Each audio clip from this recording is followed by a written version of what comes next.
now you have to worry about is, what did they breach? And then once they did a bad faith move, violated a statute and code, say, then you could move for breach of trust. So that would be like a class action movement of beneficiaries then? Well, not really. Well, all they could be, like Quaitam or something like that, it could, but you could bring an individual case up against it. Mm-hmm. Beneficiary can do that. And then I would move against them to correct the breach, or I'd move for damages or combination. Uh-huh.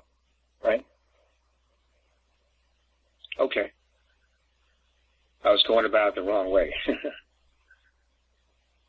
Yeah, I wouldn't have to prove that I was grantor because the trust has already been in existence. Public trust is easy to prove up, and you've got to be the beneficiary if you're part of the public. Right. Especially public education. Yeah. And so I could allege that we have they dumbed down the educational system or whatever, and have caused irreparable damage to the beneficiaries. Right. You just have to create some records to certify that there was a breach or damage done in bad faith, which would be public trust. Well, a failing school would be sufficient, wouldn't it? Low test scores? Yeah. True, right. Yeah.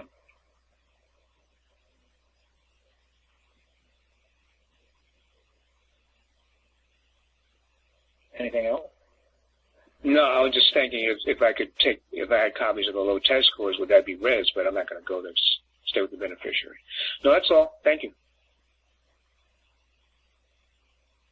That's why I say it might be easier to prove trust on a public trust than anything else because it's publicly known. It's a given. Right. Except most people don't see it that way. They just assume it's something, just a statute. Yeah, because they're not really looking at it through trust eyes. Right. There's a confidence that we, the people, have put in the officials as trustee for the people's benefit. Now, now since I'm coming in as a beneficiary, I don't have to worry about CCIs? Not so much on a public trust. Just have to worry about putting the records in to prove the trust and the breach of the trust. Right. It would be, we assume that what you used to say is a public trust, so let's assume it's a public trust, but we have to prove the breach. Right. Okay. And then attack it on as a trust. Right. Okay. Thank you.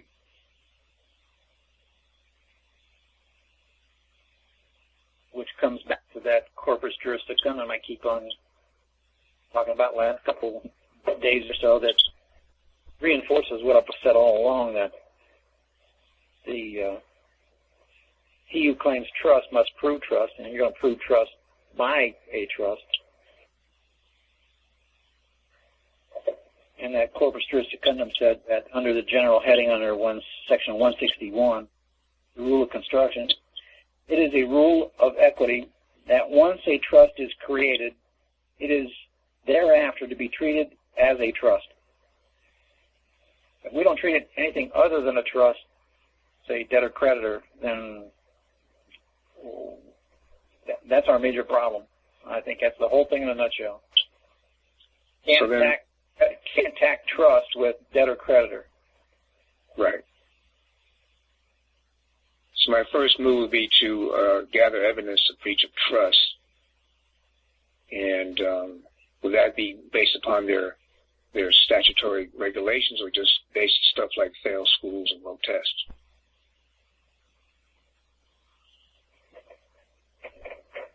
Yeah, that might be an interesting thing, yeah. Okay. Now we're starting to do government.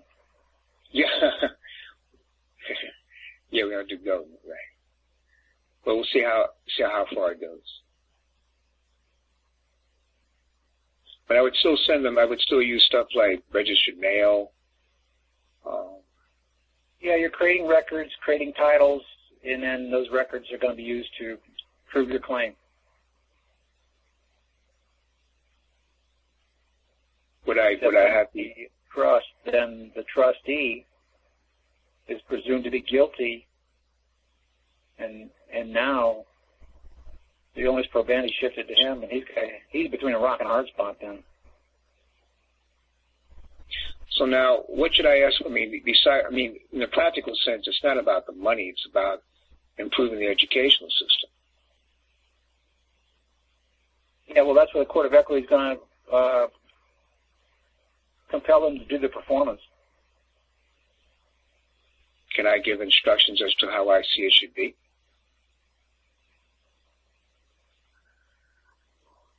Yeah, there may be some indentures like the statutes and codes that would say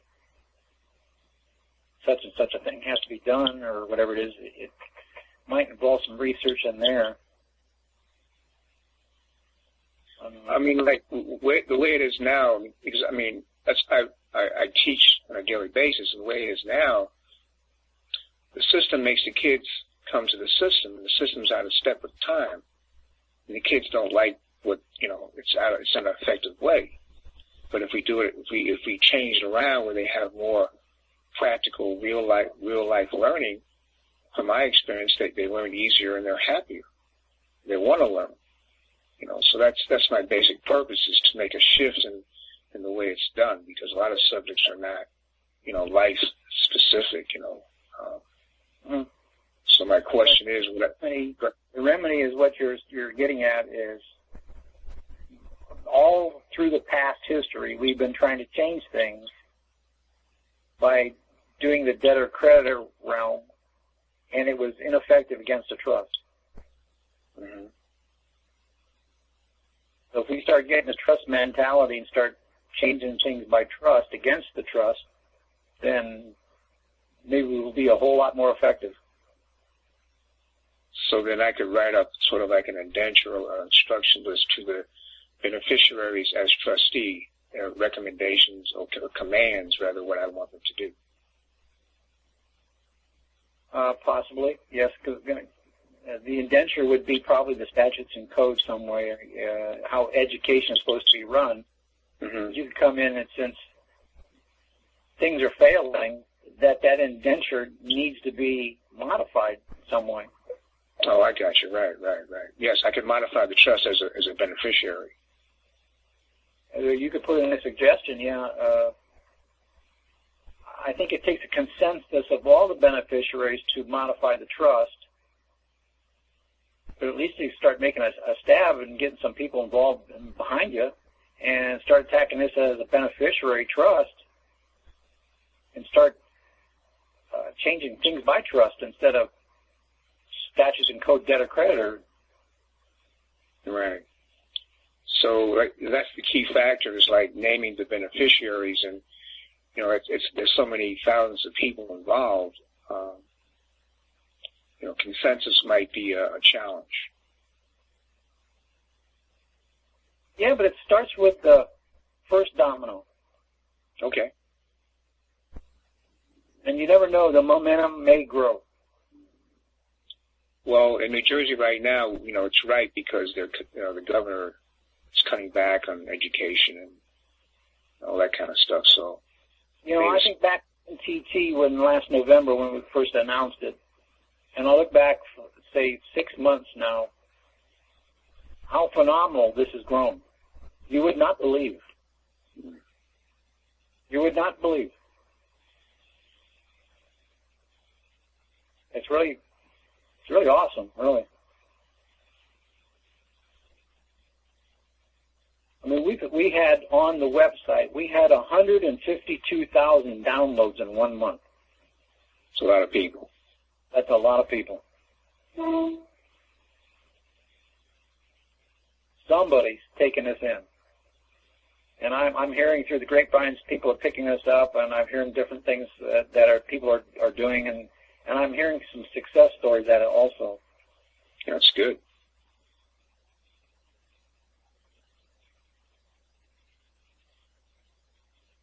Anyway. Okay, well, thanks for the input.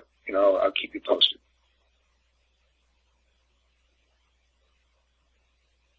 Okay, I was reading Secundum on page 166, where it was saying that a piece of paper never ceases to be the property of the issuer. A piece of paper never ceases to be the property of the issuer. Now, that was under the section under bills and notes. But bills and notes is under commerce, and commerce is the public.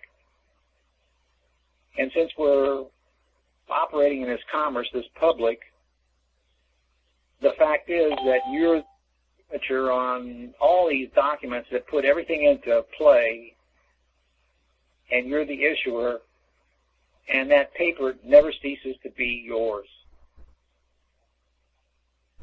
But we're never asking for the signatures or the pieces of paper back, because we're always not expressing a trust as a special deposit. Our signatures are special deposits, but we're never expressing that. So consequently, they're being construed as general deposits. And debtor creditor. Yes, as I was talking in the other corpus juris secundum, was that it said that under a general deposit, that sets up the relationship of debtor creditor. Okay, now you say that. I mean, okay, so now if the paper is never out of the ownership of the issuer, then I mean, if I is approaching as a beneficiary, how is that something I could? I mean, how is that going to benefit me? Because only the grantor is going to give directions for a special deposit, right? Yes, but then it could be maybe even the trustee can make a special deposit from the trust. From the beneficiary's commands? It's ultimately for the benefit of the beneficiary anyway. Right, but I'm just saying the rights of the beneficiary can compel or command the trustee to make a special deposit as if you were the grantor as well. Saying that's if the res was specified, or I mean the indenture, excuse me. The indenture was specified that the beneficiary had some rights reserved for him, yes. Yeah, but on the other hand, we can modify the trust to stipulate that.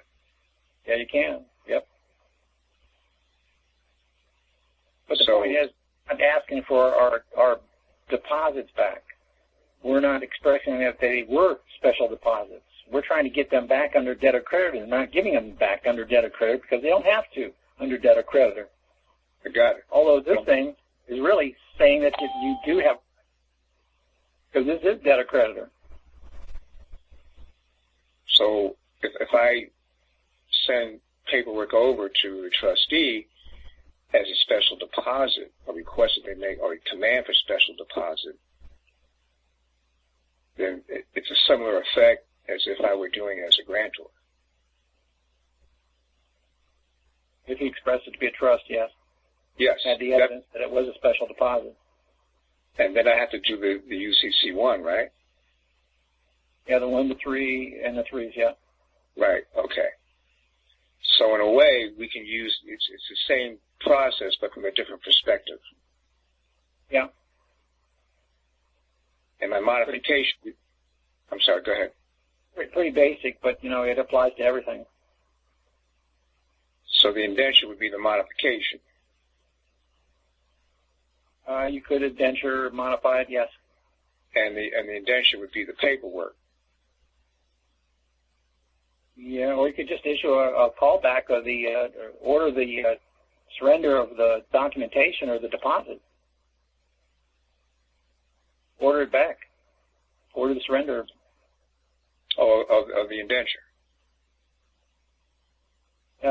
Yes, under certain circumstances. I don't know about the public trust here, but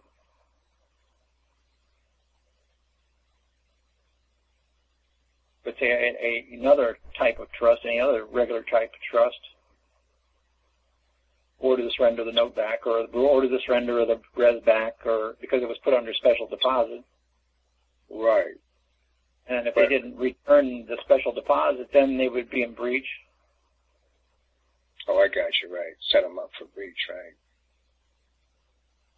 Yeah, that might be the easiest way to go, because normally they wouldn't respond because they would consider it, not relevant.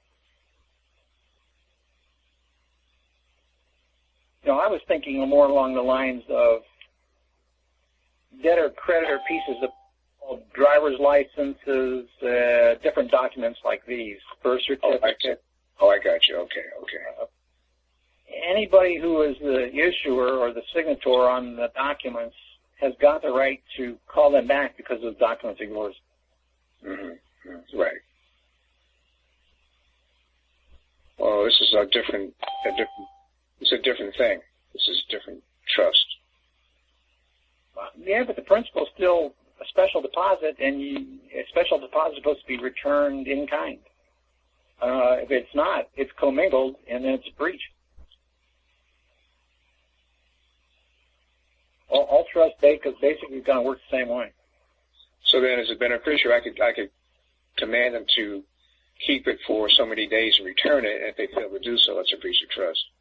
Yes, if you had that right on that public trust. I don't know if you do have that right, because it might not have been written into the indenture. Oh, that's true. Right.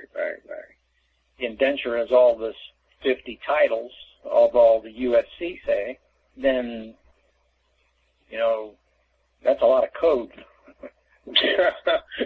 Yeah, it's true. I don't know where you're going to look to find out specifically where you got that right. Well, but if it was written in there someplace and you found it, then as beneficiary, if it was given to you per that indenture, then you can do it. Or I could just say that I have the right and let them disprove it.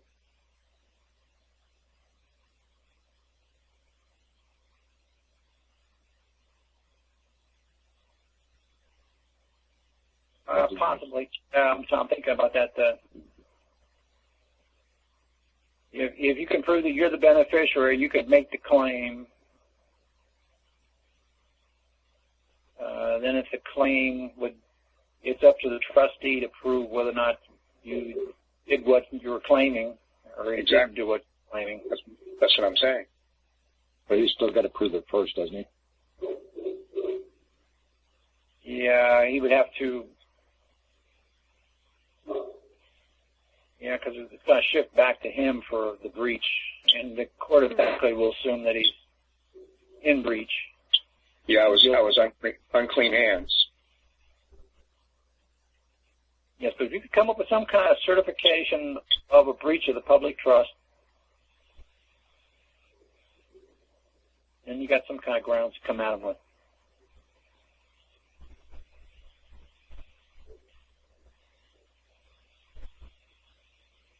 Well, low test scores, failing schools, a command to correct, and special deposit,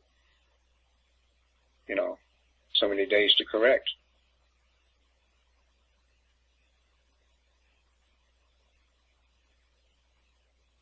Yeah, who would know what the court judge would do? You'd have to make the claimancy. I'm sorry? The judge. The judge is going to be the one that's going to be enforcing equity. Yes. So once again, like you said, I have to research to see if I have the right to make the claim. Well, I think you do, because you're part of the public. You're the beneficiary. So that's pretty easy to prove that you're a beneficiary on a public trust. Right. Just create the records of a breach according to some breach of some statute and code, like you said, on something under the public educational system that didn't. That was breached, that this school is failing. Right. Who knows, when you start peeling this can of sardine top off, what's going to be revealed, and it's going to probably morph in its own self along the way, and you'll be able to see as you go, as you unwind the top, which way is going to be the path. Right. Well, my first thought was, I wasn't sure about the res, so I see now that I wasn't, I have a different way of doing it. I was doing it the other way, which is not going to be effective. So that's why I asked the question. Right. Well, it was a good one. Thanks. All right. Peace. I'm going through corpus juris secundum, and I'm coming across different things in there. And another one I was in the book on parties, 7A, book 67A, under section 112, which is the name description of parties, under section 112 in general, it talks about the beneficial owner. It says, in an action at law, by the holder of the legal title, it is not necessary to give the name of the equitable owner. The equitable owner. And a trustee plaintiff need not state the name of the beneficiary. I think we're doing things possibly wrong when we're coming in and claiming that we're the beneficial holders or the beneficial party in interest. I don't think we have to make that claim. Going by what this says here, that in an action at law by the holder of the legal title, that would be the trustee, it is not necessary to give the name of the equitable owner. And that equitable owner, that's the beneficiary or the beneficial interest title holder. And the trustee, that's the one holding the legal title, the trustee plaintiff need not state the name of the beneficiary. It's not necessary. But in a court scenario, when you ask the judge, why are you taking my name? One thing you could say, I know for a fact, Judge, that you are not the beneficiary because I am the trustee on this trust, and I know who the beneficiary is, and that beneficiary is not you. So you have no right to take from this trust because this trust is private.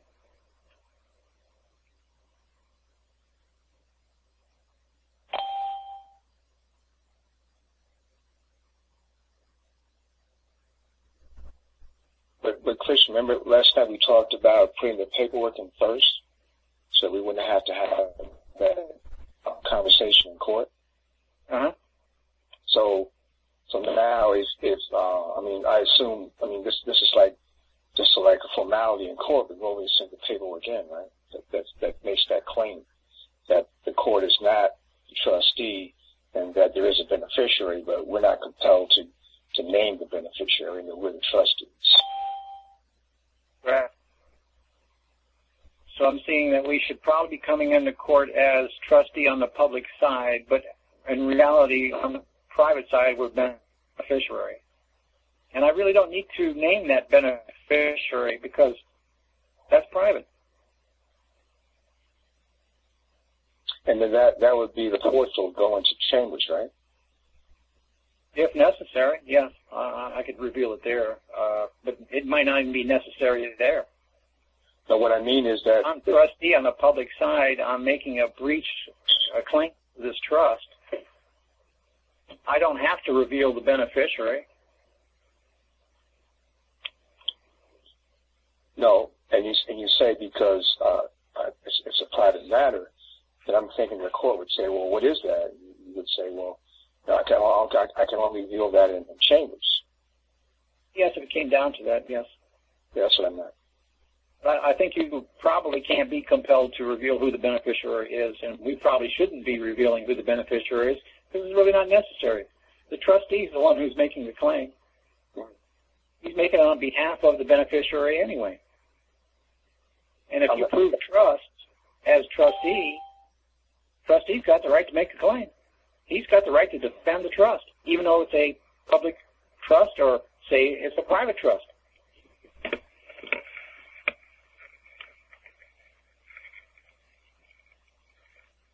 Is Shane out there tonight? Yes. Hello, yes, Christian. Hello. Yeah, hello. My name is Lee, and I had talked with you once before in reference to a closed criminal case that I have, and I wanted to get it completely knocked off of my record and everything, and you had begun to tell me about a couple of things, and I just wanted to get clarification on a few questions. If you could answer those for me, I'd appreciate it. What I wanted to know was, what would I put on the NOI? What would go on the NOI and the SOI in terms of what the revs would be in terms of to have this process transferred to the asset title? What would I need to put on the NOI and SOI? Well, your signature is the trust res, and everything you put your signature on, which would be all the documentation that they used to charge you with, that was all a special deposit, and you need to order your special deposits back. They must return the original documents, and they have to give you back all the proceeds therefrom. Okay. So everything that was generated. So everything they're charging me with. Go ahead. No, I'm sorry. Go ahead. Everything they're charging you with that your signature generated, and everything connected with it is all yours. Okay. It's all a special deposit as a trust. Now you need to order the special deposit back. So the information that would go, I'm just trying to get a clarification. The actual information that I would put on the NOI and SOI is basically... The NOI is plain, but you're talking about an NOI and an SOI. Say, like in a breach situation, the breach would be the breach of trust. That would be the NOI. That's the claim. And now what the SOI is the material fact to support the breach. Where's the evidence that they breached? The evidence would be that I demanded the special deposit back, gave them a specified amount of time. They didn't do it. The notary certified anonymous response generated a certificate, and that certificate is your record that they breached. There was no response back to the special deposit return order.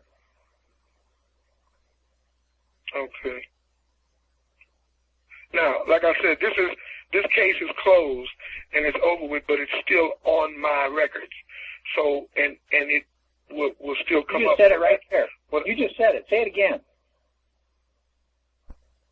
The case is closed and it's on my record, and I want to get it off completely. Right there. Stop right there. Do you realize what you said?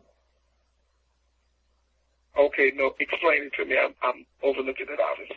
The case is closed. And Yeah. what was the next part? The case is closed, and I want to get it off my record. It's still there. Oh, stop right Still there. What was the second Okay. part?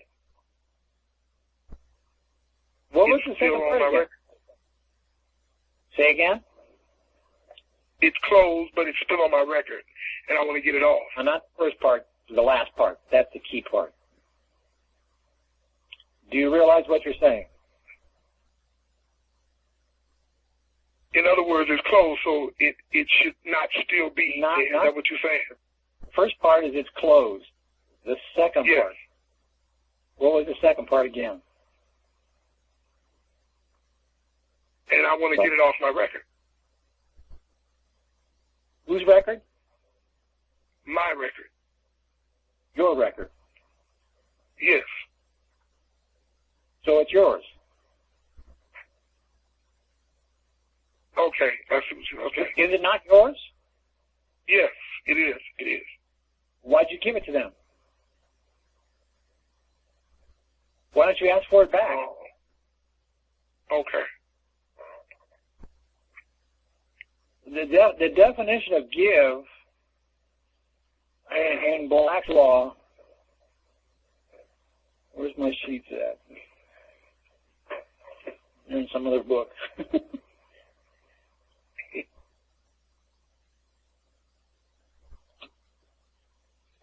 Definition of give in Black's Law.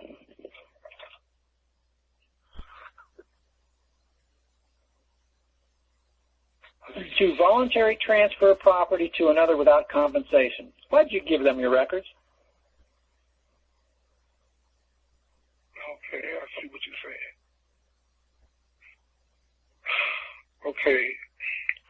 You voluntarily transferred property to another without compensation.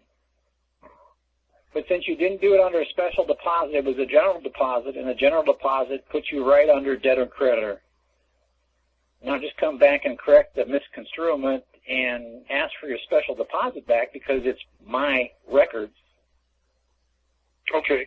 Now, I understand all of what you're saying, but how do I go about asking for it back? That's my question. So that's what I need to know exactly. Well, you need how to go about doing it. You need to pick up an order of surrender of the original special deposit order. Okay. An order of surrender. Yep. Surrender of the original documents and all proceeds therefrom. But first, you'd have to have the evidence that your signatures and everything were trust res and special deposits. Okay. So that you could claim trust. But then once you claim the trust, got the records that you made special deposit, you got trust res, then order it back. You need an order, ordering it back. Order the surrender of the special deposit. Order the surrender of. Okay. So do that by a notary presentment. Do that by a notary presentment. Have the notary present the documentation. And if they don't respond back, have that notary, in 14 days or 30 days, whatever, certify a default or dishonor, have him certified under his hand and seal. And that public document that he's going to generate is going to be your record. And then you can put the notification on a 1 claiming it. And that becomes part of your trust also. Right. And then that would be the certification, the non-response by the notary that was the breach of the trust. Okay. Now, so doing the notary presentment and give them 14 days to respond, and if they don't respond, that's a default. Okay. So, and then I order the order of surrender of the original document. But here's what I want to know. Here's what presenting the order to surrender and giving them the order. And when they don't do what they're ordered to do, then he's going to certify they didn't do what you asked them to do. Okay. He's going to certify that he got no response back from them. Okay. So the fact that if I get no response back, then they're already in breach. They're already... Because the notary non-response would be the breach that they did not respond, did not return back what you ordered them, and therefore they're in a dishonor. They breached the trust. Then I would send them out a notice of a breach of the trust, and really that's like 3-305 under UCC, notice of a claim. And then you just do basic government due process, notifying all parties, and then you come in with a cause of action for breach of trust. Okay. Now, would I need to file a UCC3 in order to have that title completely transferred to an asset title after these steps are done? Well, in this particular case, you might not need to have an asset title generated to merge any kind of titles, because all I want to do is when I get my documentation back, which contains my signature and everything that proceeds from it, that's going to suck all the information that they are having out of their hands. What's left? Okay. Did you just expunge the record? Well, that's what I want to... Right. That's what I... If they give you everything back, even the duplicates, they can't keep any duplicates because those are the proceeds thereof. Okay. When they give you everything back, there should be no record. Okay. So everything should be basically expunged. Yeah. Okay. Or else there's going to be a breach of the trust. You're probably going to have to go into court and, take the fire to their side so that they're going to be forced into doing what they're supposed to be doing, which was Court of Equity going to compel them to give you all your records back. Okay, so you're saying I probably will have to go into court with all Yes, of these. because I don't think any people just give up and say, okay, here you are, really. Not till we start teaching them who we are. Okay. All right. If they're the servants of government, we're the grantors, they got to be doing what the creators of government are supposed to be instructed to be doing, serving the creators.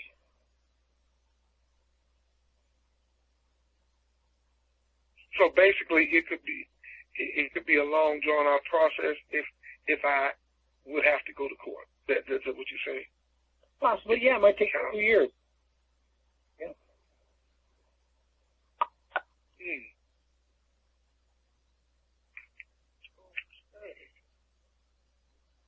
Now, I have another question. So basically, doing all the paperwork with the notary presentment and everything, and the order of surrender and all of that. Basically, once all that's sent in, then I'll know at that point if I'm going to have to take it further and go into court and fight with them on that level. So I really wouldn't know that until I do all the... Yeah, but I wouldn't count on it. Yeah. I wouldn't count on them. They're not going to do it without a fight. Okay. I'd prepare for the worst and be prepared to do that if not. So weigh that in the scales which way you want to go. Okay. Now I got a question. You have an ambassador group? Yes. Okay. How can you become a part of that?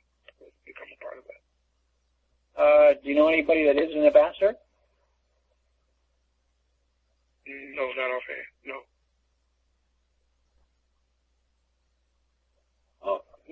You could join the Monday night call. It's at 10 o'clock. It's the same PIN number as this one.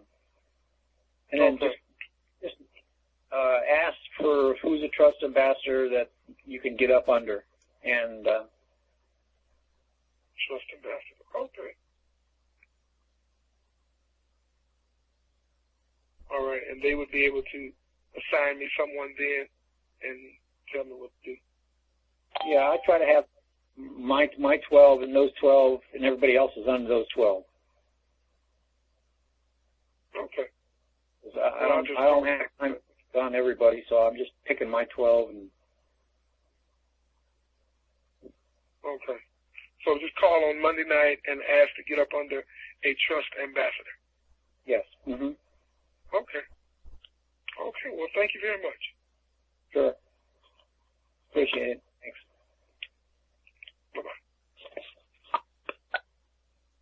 Bye-bye. Is Shane on the call tonight? Shane, you out there? Yeah. Hey, Christian. Hey, can you hear me? Did we make some headway last night? I'm not sure if it was clear in your mind. We were talking about the beneficiary and the trustee and about the equitable titles and the legal titles and stuff. I always spread myself. I want to make sure that was clear in your mind, so we got that set. So,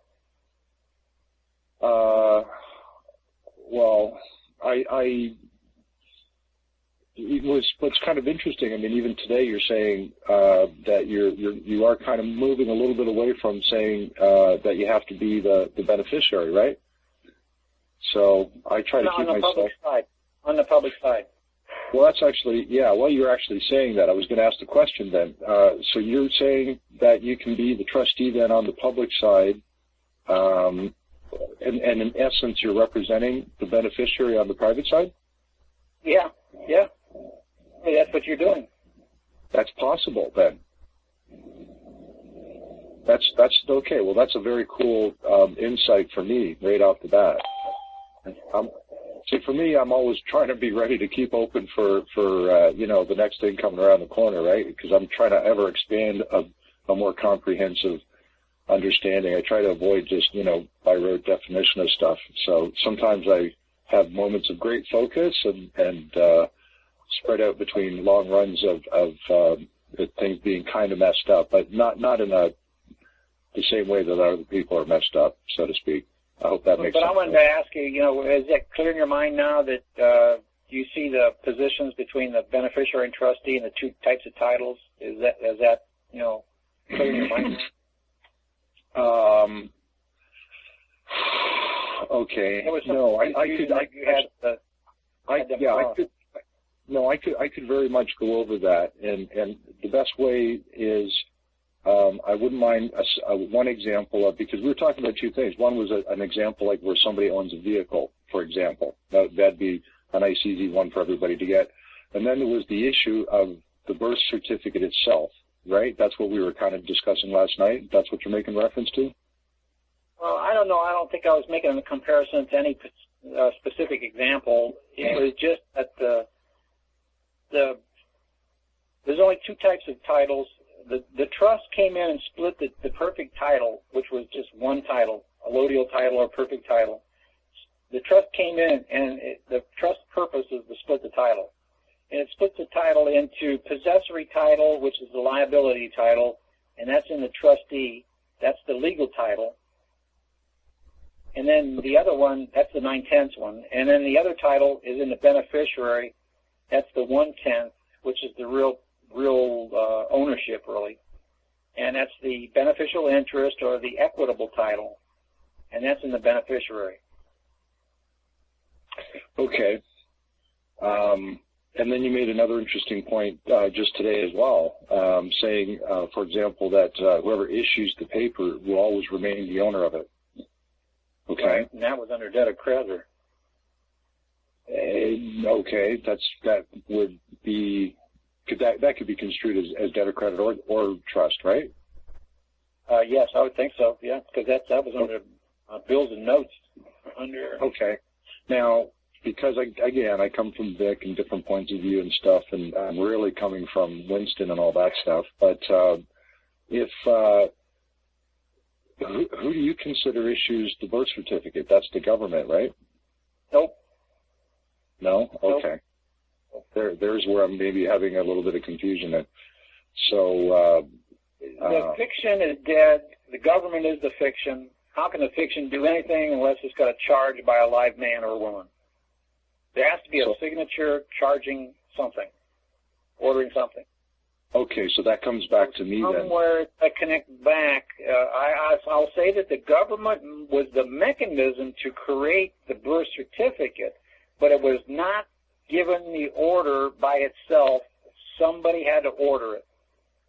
And a real live man or woman had to order the birth certificate. And whoever put their signature on is the grantor of the birth certificate, the issuer of it. Right. Okay. That's clarifying. And then, and so there they go back to being the beneficial, the beneficiary in that trust relationship. Let's just stop right there. Let's just say, okay, we ask documents back and they never give them back to us. Why don't they give us the original ones and things? Because we didn't express it to be a trust, and we made a general deposit, and we gave it to them, and we, by definition of give, we voluntarily transferred property to them without compensation. Would that be one way to? I was talking to another gentleman, and he said that he actually has possession of his original, the document that has the footprints. I think he calls it the record of birth. Right, live birth, yeah. And he says that's an important one to have, I think, because of some story with his mom, and she kept it for sentimental reasons or something like that. So actually, by expressing the trust, would that be a means of putting a lot more teeth into trying to get that document into your possession? Yeah, because if I expressed it that was a special deposit done under trust, then what I gave you, I got to get back. There you go. It's going to be a trust. Okay. That's pretty cool. There's, I learned something almost every minute. All the other proceeds that was generated from it. All the other copies you got in there. Well, that's a whole other story. I try and get the possession of that back and just to see it in my hands first. But I'd certainly follow that up. If I get my special deposit back, then that should close down the whole account, because really, what's left? If everything that generated from that is also mine, and you give it all back to me, then if I check some other time after that, there should be no record left. Well, you know what? Interesting that you bring that up. I've gone around because I try to keep track of my social insurance, and I never really gave it to the bank because I heard that story on the radio. And just incidentally, like totally innocently, I used to walk in the bank and say, you know, I heard something on the radio. The government was basically giving people heck for using their social insurance as ID. So I was aware of that when I walked into the bank, and my story is quite simple. She asked for the SIN, and I said, well, I thought we're not supposed to be using that. And she kind of giggled, and then she said, well, she proceeded to ask me again, and then I explained to her, I said, you know, I just heard on the radio and the government's actually saying, you know, just because I want to get her opinion, like what's going on, right? They're supposed to be the bank of high standards, et cetera. And then she giggled, and she had admitted that they just are told that they try to ask for it, but you're not really obligated to give it. So ever since then, that's one story in itself. But ever since then, I always go to all the banks and I say, I know some of them I didn't give it to, but I lost track. So I just go around to all of them and I say, I didn't give you my social insurance, did I? And if they have it, I say, well, then if you have it, I don't recall giving that to you. And I need you to remove it. And I do notice that they all remove it. And I go in and I check sometimes, right? And they actually have it removed. So that sounds like a trust thing going on there again, doesn't it? Yeah. But did they give it back to you? Well, I just requested that they remove it. Okay, but you didn't get it back, though. They still got it. Like on a piece of paper, you mean? It's because I'm talking more about the information itself, right? I didn't give them my SIM card per se, but it was the information. Well, I'd like to know how they got it. They must have got it. They stole it then. But if they stole it, they still want it back. Did you get it back? How do you mean now? Besides the information being removed from the record, you mean like a note of record of their action? Yeah, they gave you the record back. Well, it's just in a computer. If they didn't give you the record back, then you didn't get it back. So that would be like a proof or receipt or something? Yes, they should have signed something that you got it. They should have asked you for a receipt after they gave it to you.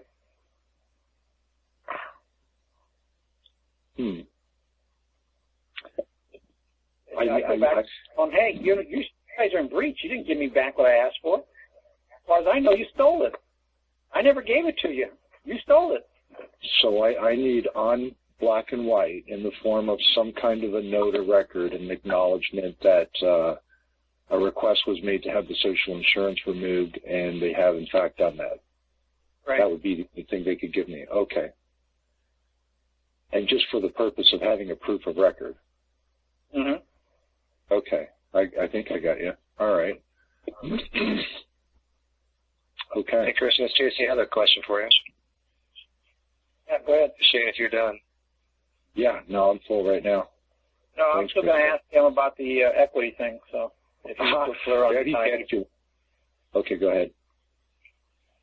Well, my question was, it's a bit of a paradigm shift. I mean, we've always had the choice to come in as trustee or grantor beneficiary standing in open court.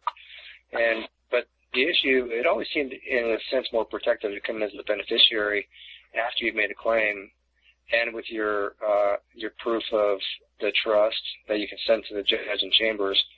So if we're going to change the paradigm, and now we're going to focus some of our energy on coming as trustee, then they're going to do what they've always done. They've always construed us as a trustee and wondering why we have failed to make payments. And now we have to state that, yes, we have failed to make payment, but for cause.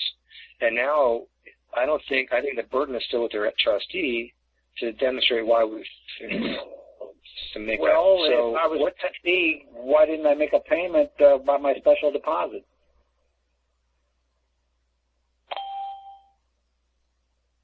think I see where you're going there. You broke up a little bit, Christian. I'm sorry. I was going to say, if we were the trustee and they're claiming that I didn't make a payment, well then, where's my special deposit? Because my special deposit made the payment.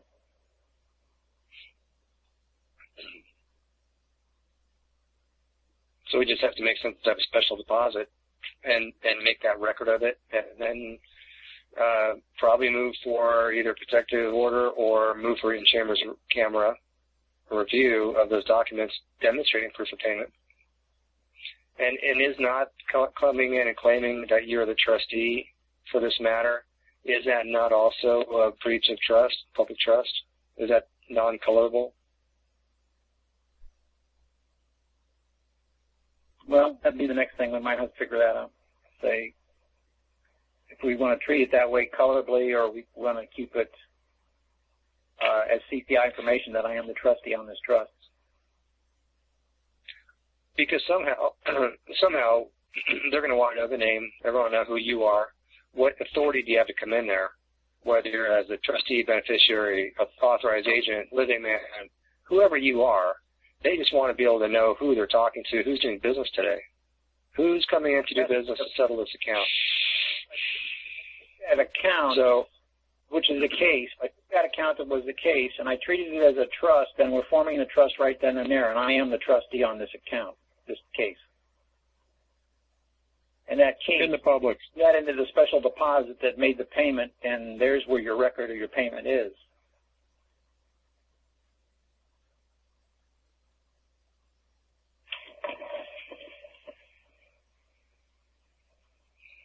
I can see a lot of responses being something like, "Oh well, Judge, if you didn't know or understand that a payment was made in this, it's not my duty to teach you the law."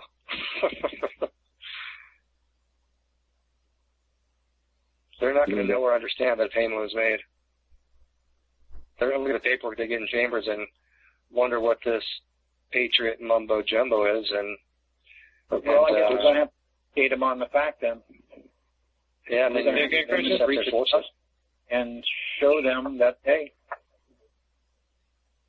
it's and of not course you make that in the form of a question. Using the same rules that they use against us. Yep. But wouldn't some of that information wouldn't that all be in paperwork first? I mean, they would have had a chance to review. Well, I don't know. We've talked to some people about, in fact, they've been on the shows and things that they've said that all they did was oral stuff. Yeah, exactly. So there's got to be something. I think I'm going to need that tomorrow because I couldn't figure out how to get my online filings done. Well, I think it's ideal to have your paperwork in the background. I think it's ideal to be able to send to the judge in advance some evidence of the trust, some evidence of the claim, and maybe even your authority, not necessarily authority, but who you are.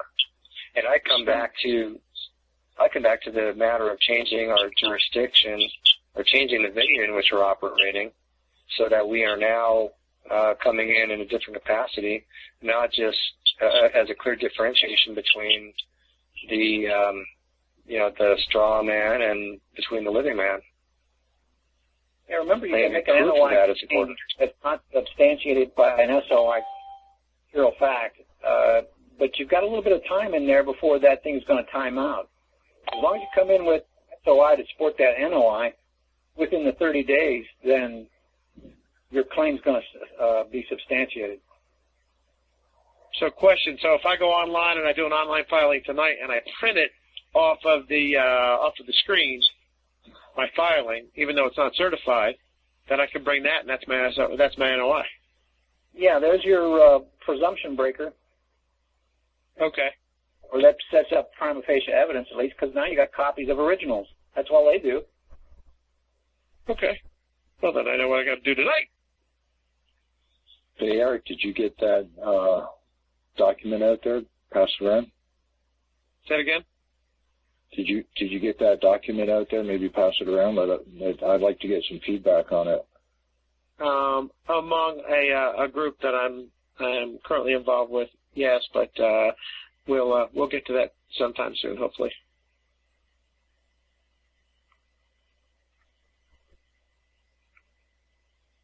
All right.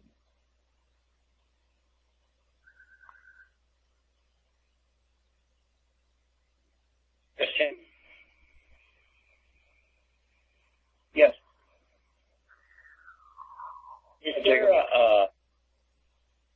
when you're talking about the stuff with Shane about the beneficiary, Right. if you go to the other side, like the grantor, there's a grantor, a trustor, and a settlor. When I think of the word grant, I think this kind of a grantor, he's going to grant something. When I think of really they're all the same. Settler by Black's Law definition is, I like that one because it says that party has an interest in the matter. But they're really all the same. They're synonymous. They're all creators. Identical? Yes. Uh-huh. Are they identical to each other? Yes, they're synonymous terms. Grantor, trustor, what's some a settlor. They're all synonymous terms. As an example, the grantor, the word grant, has the word grant in it.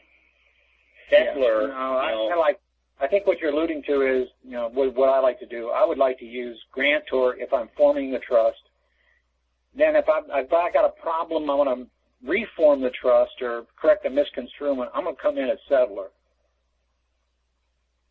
Okay.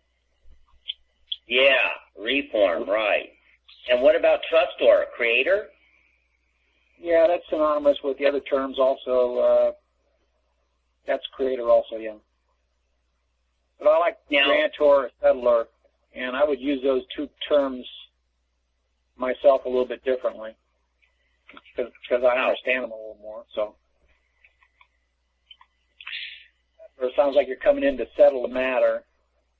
Yeah. Grantor is coming back in to form something or grant it or give it, start it off. Use it. That's how I would use it. But all three of those terms, they're all synonymous and they could all work for the same thing. Well, the reason why I brought it up is because do you think is it possible the same thing could exist for a beneficiary? Don't know. I've never heard anything used other than city key and beneficiary or beneficial interest, something like that.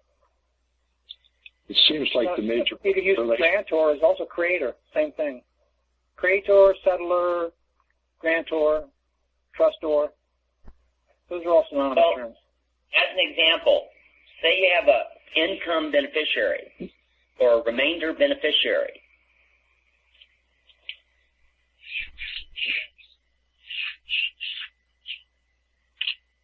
They're beneficiaries, but then they're reserved for certain kind of trust res, and it's split up. Certain kind of purpose? Yeah, because the income beneficiary, he gets like the payments for his life use. And then after he dies, his remainder beneficiary may be his heirs, the tail. Mm-hmm. How long do you have to do that for? 3 years? How long? Yeah. Is there like a limit to after somebody dies? Well, now who would die? Did they say the beneficiary with the beneficial income? Yeah. Like you said, there was I don't know how that would make any difference because the grantor has already established everything that's supposed to happen. What if nothing was established? Like most people die. Yeah, that's probably the problem. They don't have any trust. But then can you not construe or express a trust at that point, especially if you're like a family member or something?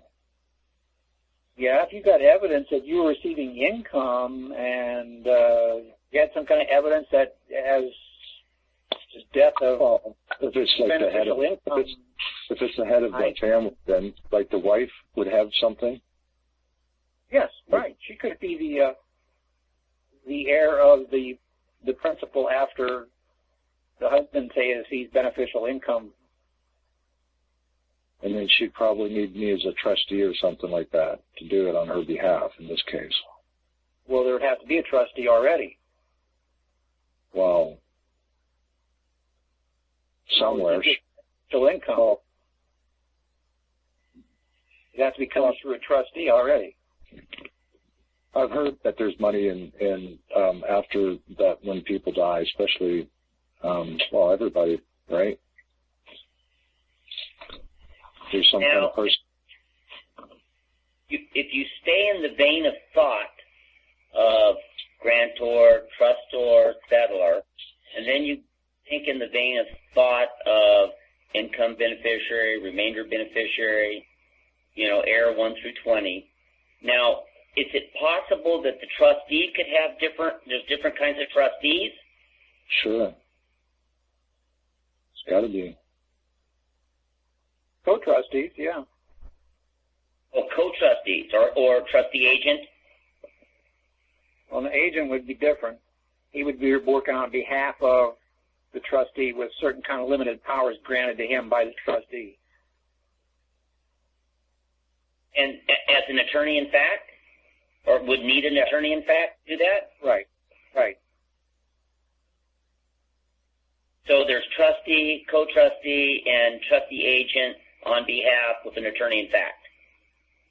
Yeah, you could look at it that way. Okay, I'm trying to see how many different actually scenarios you've got to. But now they can only what powers they have themselves set by the indenture. Mm-hmm. Unless there is no indenture. Right, and then it would have to be full evidence, say, out of the mouth of the grantor or some other witness. Oral. And that would leave the court with tremendous latitude to construe or misconstrue. Now, in court, when you want to settle something, it has to be trustee to trustee to make an order to discharge the public debt?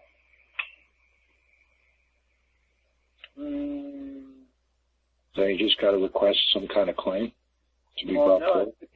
Somebody could be breaching the trust and they're not a trustee. So the trustee in charge that's being breached would have to bring a claim against whatever party that is breaching or attempting to breach the trust. I was thinking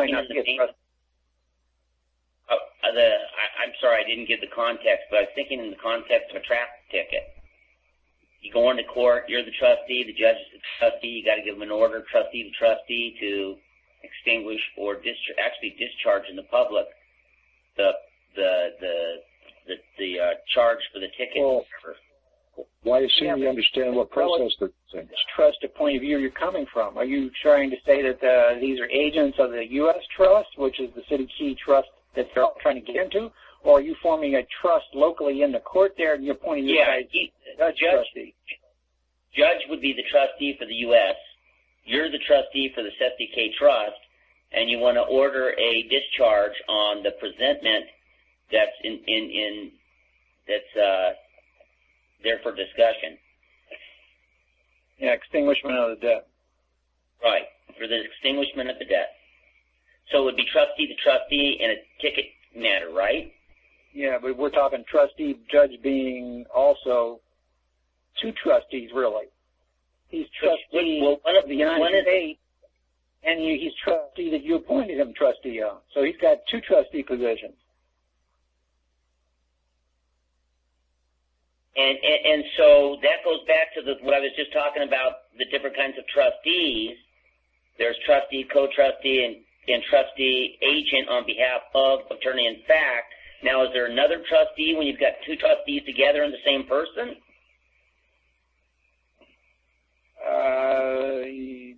But he would probably never claim that he was U.S. trustee. Or no, but he would act like U.S. bankruptcy. That would be too much truth. He wouldn't admit that. So he would just act as the trustee for the court to. Yeah, and then he may try and disclaim that he's not trustee or your trust. Well, but if you give him an order to extinguish the Hey, wait a minute. Yeah, right, but he can still disclaim. What about appointment? What about what? So, The trustee position. Fiduciary trustee appointment. Yeah, you could use a fiduciary appointment. Fiduciary is nothing more than a trustee. But he can still disclaim. But that's at his dishonor, though. No, it's not a dishonor. A resulting trust forms when he disclaims, and now that actually puts you in a worse position, because now as a judge sitting on the bench, he can't let the trust fail for a lack of trustee, so he must form a resulting trust and then hold the trust res in a resulting trust until he forms or appoints a successor trustee. And then I would be telling him that when you appoint a successor trustee, be sure you tell me his name and address so I can deliver trust res to him, because it'll probably result or revert back to me, and I'm going to be temporary trustee holding trust res until he appoints the new trustee, successor trustee, and I could give this new trustee trust res to complete the trust. Otherwise, he would be in breach of the bench and a worse position if he just accepted the party as trustee. You're saying essentially he's trying to take it away from you, but you're going to try and go back in there and say, I want to get that specific information. Should you disclaim and try and pass that on to creating a resulting trust?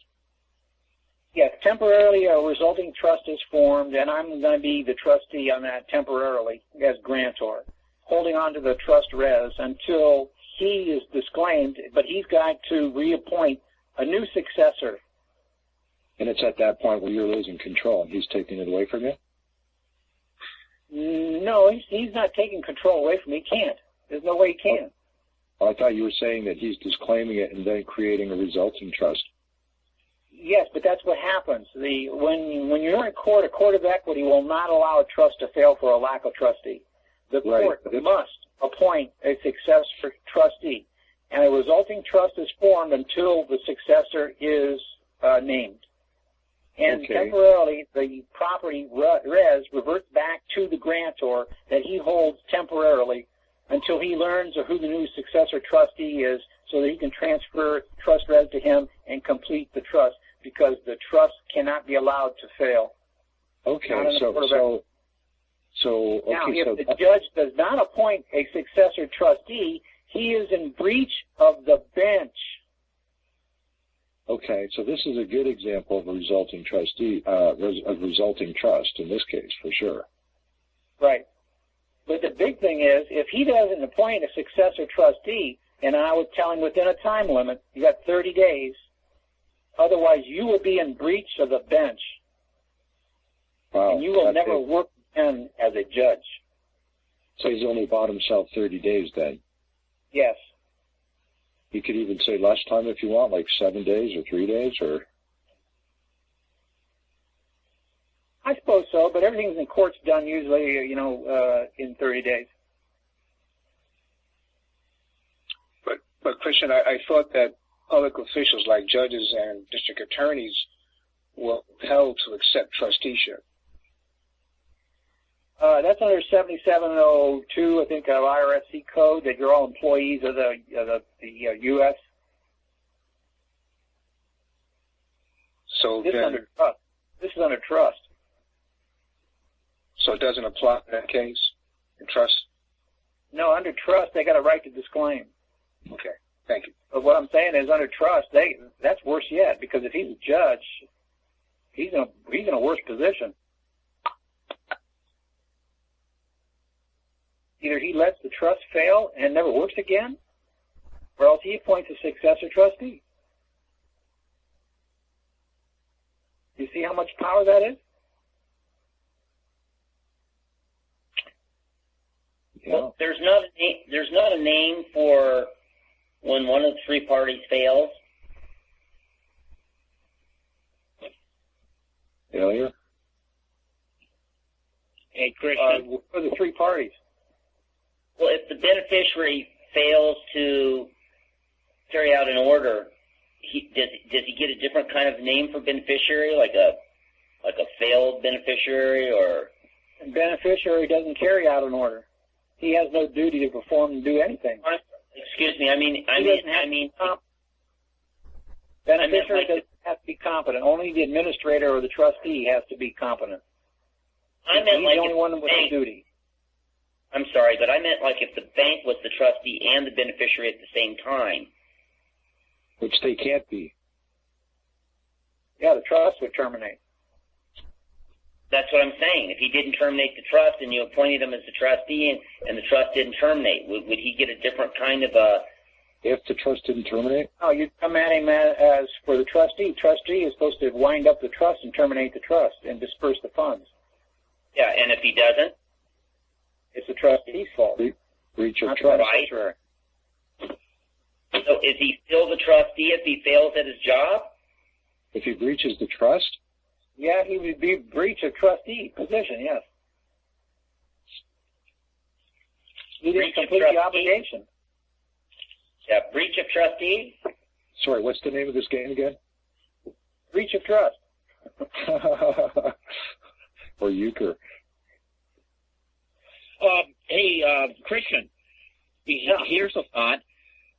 Going back in some of our other comrades out there, when a public defender fails in a case, he is failing the trust before you're the grantor and he's a trustee, and so therefore when he fails the trust, he's liable for the damages that have accrued for the grantor. Yeah, on the public trust. That's right. So you can nail that public defender or whomever, and this is for you, Eric, you can nail them for breaching the trust, which would be the intent of the grantor settler for the outcome to be positive in the nature for the grantor and settler. Is that where the breach of trust is? I mean, didn't he provide a beneficial service and wasn't a benefit received? Yeah, but was it under the statutes and codes that he was supposed to be a public defender? Well, that would be a breach of the public trust then. That would be, yeah. He's obligated to win by trust, you're saying? You bet. Yeah, statute and code. If he doesn't do a statute and code satisfactory, that he'd be in breach of the public trust. And you'd have to be a better lawyer. You'd have to be a better lawyer than him to be able to prove that. I don't have to prove anything. If I'm the beneficiary, all I got to do is make the claim. Okay. Onus of probandi shifts against him, and the assumption is that he breached. So what would you be putting would you be doing UCC 1 and 3 on the court case? Yeah, you could bring that in, yeah. You can do that. Motion to reconsider, bring it in as a breach of trust. Reactivate the case with a counterclaim. Actually, Christian, this maybe be a good time just to go over the where you were going to ask me about the possessory title and the beneficiary title. Right. So you're saying the possessory title is the legal title is 9/10? That's what I got on my notes here. You're kind of muffled there. Say again. Sorry, you're saying the possessory title is the legal title, which is the 9/10? Correct. Okay, so by the same logic, then the beneficial title is, hang on here, beneficial title, the 1/10 is the equitable title. Yes, or the beneficial interest or beneficial title, and that's in the beneficiary. Yeah, that is, I must have had it backwards, because I was thinking equitable title is the use of or ownership. No, equitable title is the same as synonymous with beneficial interest or beneficial title. Equity is private. So okay, well I guess patent law trustee.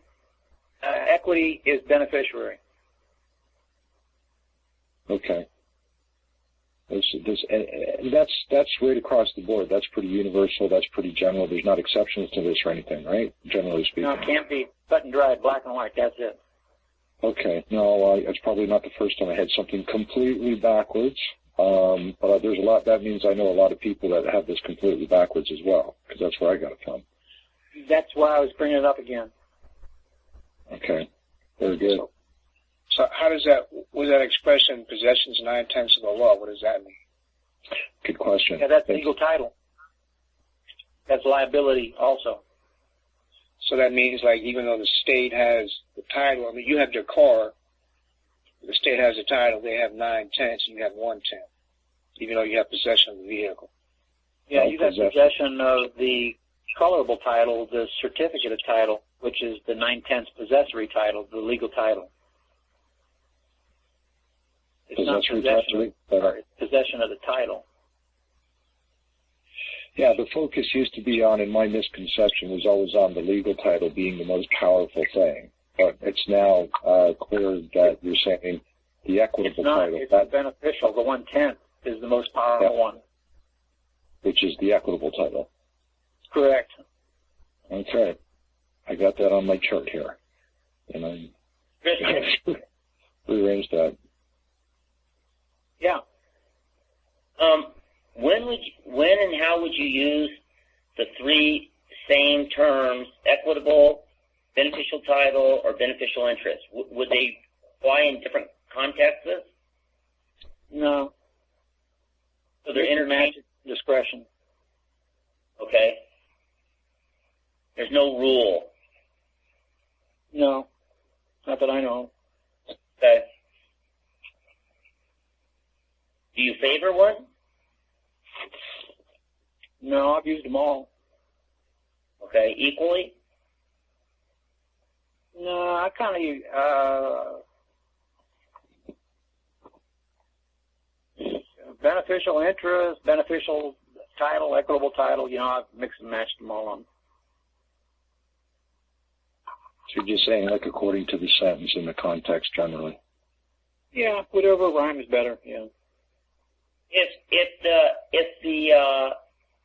If in a mortgage situation and keep it consistent, though. Keep it consistent in one document. Mm-hmm. Okay, but if the bank is getting interest off of security, then you would refer to that as beneficial interest. If a bank is getting interest off of promissory note. Yeah, really. That's colorably. Colorably, so yes. Oh, colorably.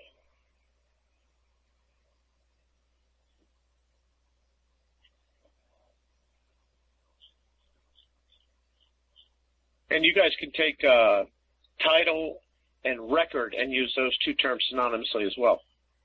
Yes. Now, when you talk of these two terms, when we use this legal title or equitable title, when you're in the closing in an escrow and you are purchasing owner's title insurance and the bank is purchasing lender's title insurance, there's two title insurance policies. They only allow you to be aware of one, which is the one for. But there's a second one. So is one of the title insurances must be on the beneficiary title, and the other, that must be the lender's insurance, and then the owner's insurance is on the legal title. Why do you keep coming back to the insurance? The bond is insurance, and insurance is a promise, and a promise is my word, and I can promise to do anything.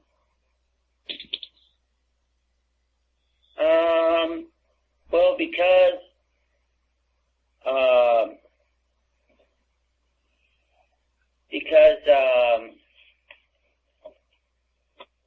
I've been doing a lot of studying on the title insurance, and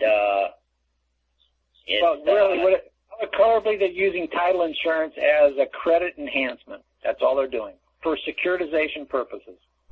They're over-collateralizing the account so that it looks more attractive for securitization. Okay. But in the owner's title insurance, it's an illusion. It's an illusion. Except written into them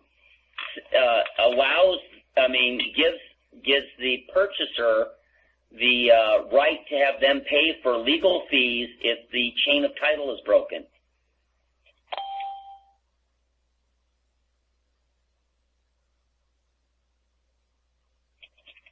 Yeah, so it's debtor creditor. How's that tie in with trust?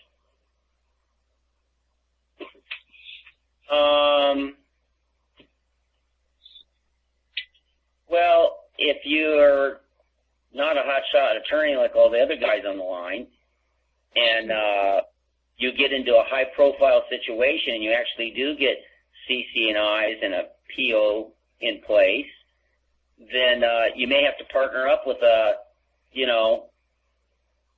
name in order to go in there, and it would cost money. And so if the owner's title insurance called for paying for those legal fees, why not take advantage of it?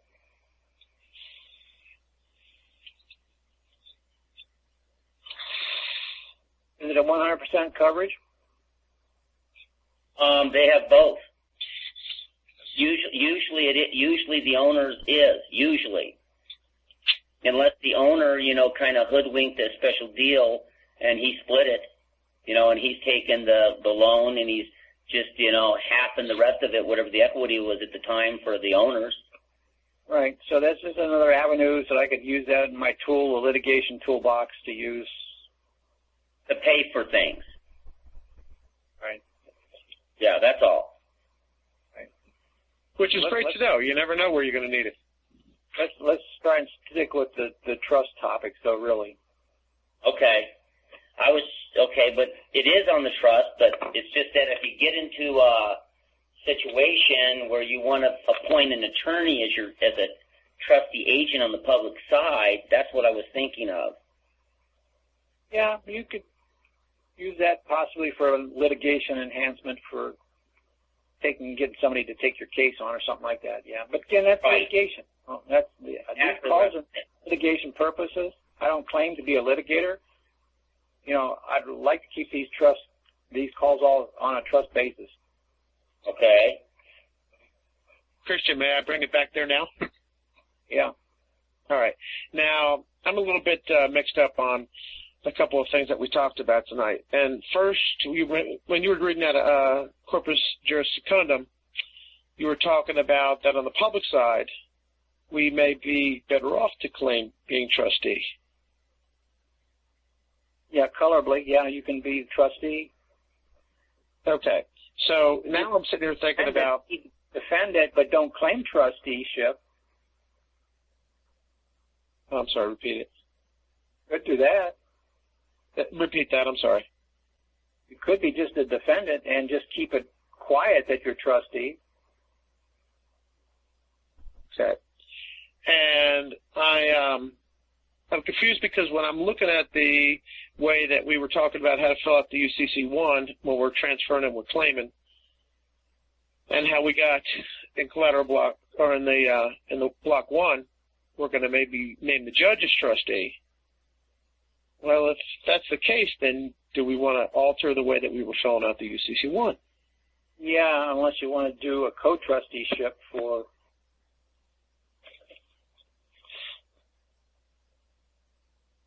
So if we're filling out... they know how to do the instruments. If I could give them the special deposit, now they have trustee position, they should be able to accept my special deposit. I'm trustee making a special deposit. Why would they have any way to disclaim about or complain about that, really?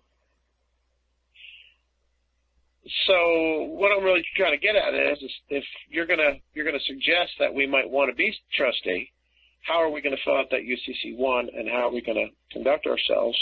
Are we going to, for example, put the judge on there as co-trustee, and are we going to actually make that designation, or just put trustee, and then when we get in the chambers, for example, make that announcement?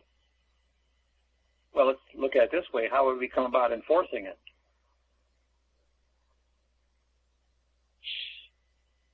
If they were, hang on a second. If the res gets passed to the trustee because they're the co and they fail to make the payment, well, then we're going to go ahead and go for breach and ante.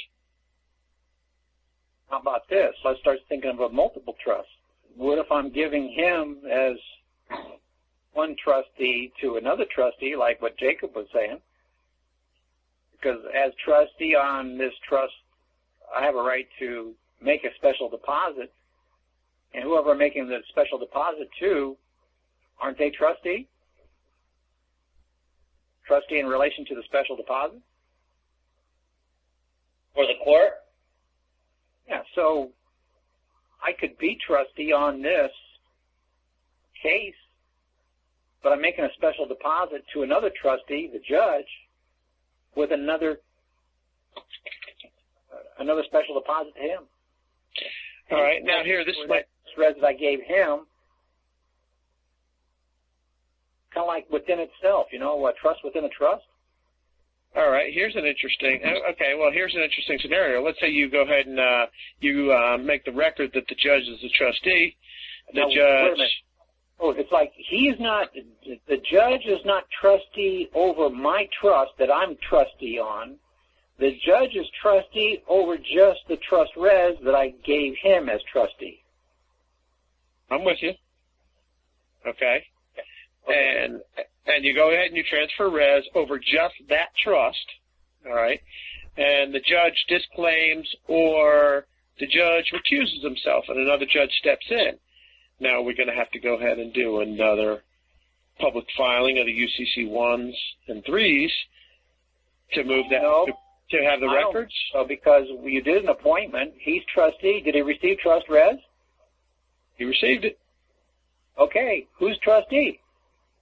No matter what they do, once they get the potato in their hand, they got it. Right. Okay. So that's our judge? If new judge that's on this case comes in, well, Your Honor, this old judge, he's in breach of trust. Why don't you go get him? Yeah, go get the res. He's got it. Don't look at me. You just can't give it to him again? Why? We already got a scapegoat. You've talked the ball is really what the message is here, right? Sort of like the original lender, right? Yeah, judge sitting on the bench. Go fry this judge that's off the bench. So you're saying you can assume that it's already been settled in the private? Yeah, he's breached the trust. What's he doing with my res property? Has he applied it? Has he given it back to me? He's in breach of trust. Go get him. Is he in breach of trust? We don't know. We have to assume that they did their job, right? Because that's two separate issues. If he wants to walk off.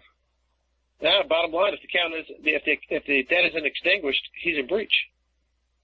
Right? What's the time limit on it, guys? 30 days. I'd say 7. Put the caveat in there, give them a time limit so that you can certify it after a certain effective date. All right, now in the morning I got to go to court and I'm going to bring my prima facie records and my protective motion and my protective order, hoping I'm going to get in chambers. Once I'm in there, this should be a very quick event, right?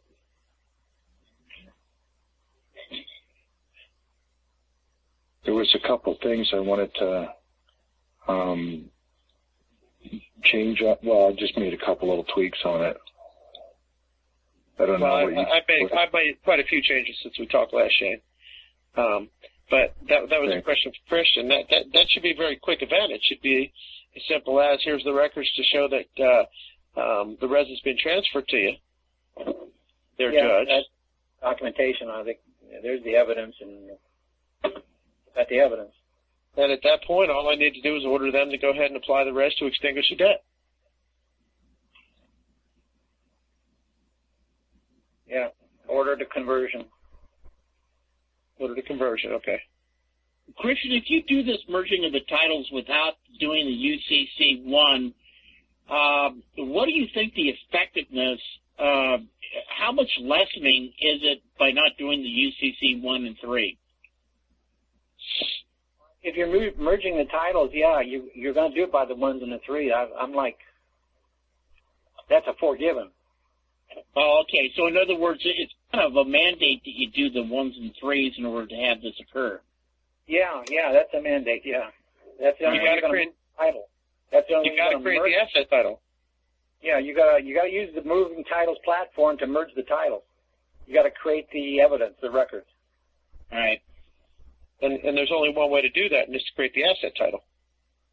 Yes, right. And when he orders the conversion of the trust res, that's it. I order the conversion of the trust res. Yeah, I could. If the res needs to be converted to apply it, convert it. If not, extinguish the debt. And then at that point, order any proceeds therefrom back to the beneficiaries. Correct. Right. Or direct.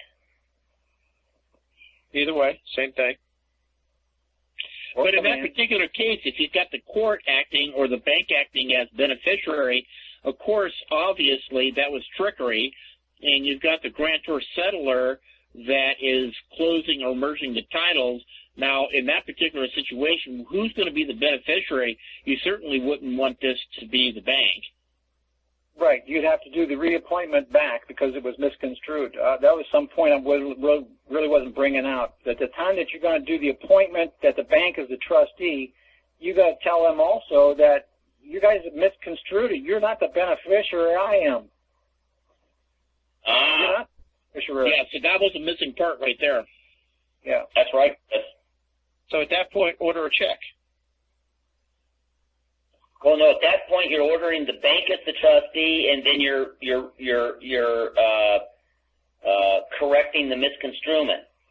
Right, Yeah. and you're ordering dispersion, which means I should walk out of court tomorrow with a check.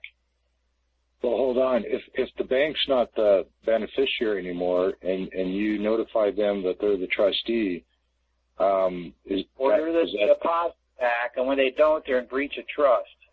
But there's no more merging of titles anymore, right? You could transfer your beneficial interest to the trustee as beneficiary. Oh, really? And make them trustee and merge it that way? Yes. Yes. Don't you mean they were supposed to give it the disbursement to the beneficiary at that time? Who was the beneficiary? You were. But you actually meant settler, not trustee. What? I missed that. Oh, yeah. Okay, so yeah, you could come in and correct the misconstruement as settler. Yeah, right.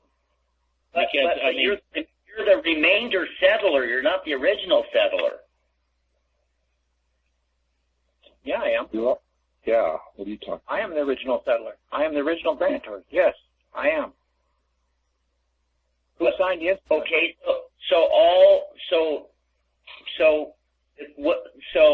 if the trust res is, if the asset title of the promissory note is the trust res, and you also have the payments that you made as trust res, and you also have the interest from the security instrument as the trust res, and then you're ordering the special deposit back of the promissory note, and then the beneficial interest of the payments of the interest back to the settlor. Back to the settler? Yeah, because the settler and beneficiary are synonymous. There's one and the same entity. Because the settler and which are synonymous?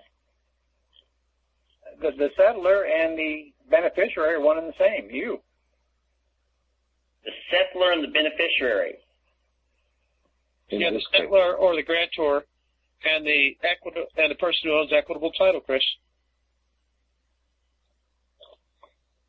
That was Jason that you were talking to. Oh, I'm sorry, Jacob. But anyways, back to what I was saying is tomorrow, after I order a conversion, and then once I convert, then I can order disbursement, and I should walk out of there with a check, correct? For the overage? For the bonds and proceeds, yeah. Yeah. And if they fail to give that to me, they're in breach. Yep. Okay. So Yeah, what do I do? Ask for a statement of accounting on this limit? Or give them a time limit. How much time are you going to give them? Okay. You might say they're going to send it to you in the mail. All right, and then ask them for a statement of accounting on this? Huh? You better put that instruction in there then. Okay. But I can you're do talking to fiction puppets, and you got to tell them exactly everything you want them to do. How are you going to get it in remittance? Can I do that all orally in chambers? Yeah, sure. Uh-huh. Okay. And then order a statement of accounting? Yeah, so you could or order a release statement. Or a receipt, basically. Yeah, send me a release. Are you saying relief or release? Release. RELEASE. Oh, thank you. Okay. Eric, when you distributed the copy, did you do that before you made your corrections or adjustments? No. Okay. Because I do want to get some feedback, guys, at some point. We all do. No, I do in particular. Yeah, we'll talk about that privately, Shane. Very good. Back on the beneficial title again.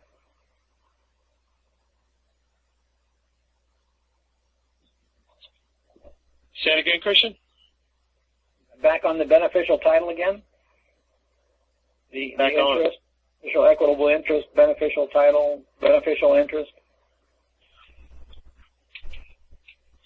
And question, I got a question actually about beneficial title in reference to my situation in the morning. Once I'm in chambers, because the beneficiary is private, would it be appropriate to even announce that I'm the beneficiary as well? No, I was just reading that where it said that the beneficiary was, how do they word it here? In an action at law by the holder of the legal title, that would be the trustee, it is not necessary to give the name of the equitable owner. That's the beneficiary. And a trustee plaintiff need not state the name of the beneficiary. So you really don't need to name the beneficiary. All they need to do is have an address where they can send payments within 3 days. Right.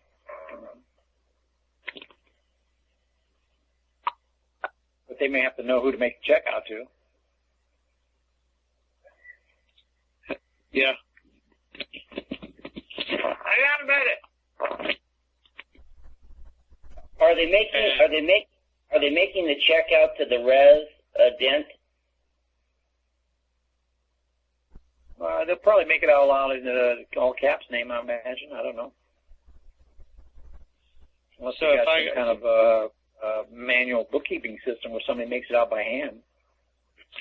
Well, if they're making the check out, do I want to tell them that it's to me since I don't need to disclose the beneficiary? Yeah, they're going to have to make it out to someone. You could make it out to you as trustee, and you're going to disperse it to the beneficiary. I was just thinking about that. Okay, good. There's my answer right there. So I can still keep the beneficiary private. Yes, right.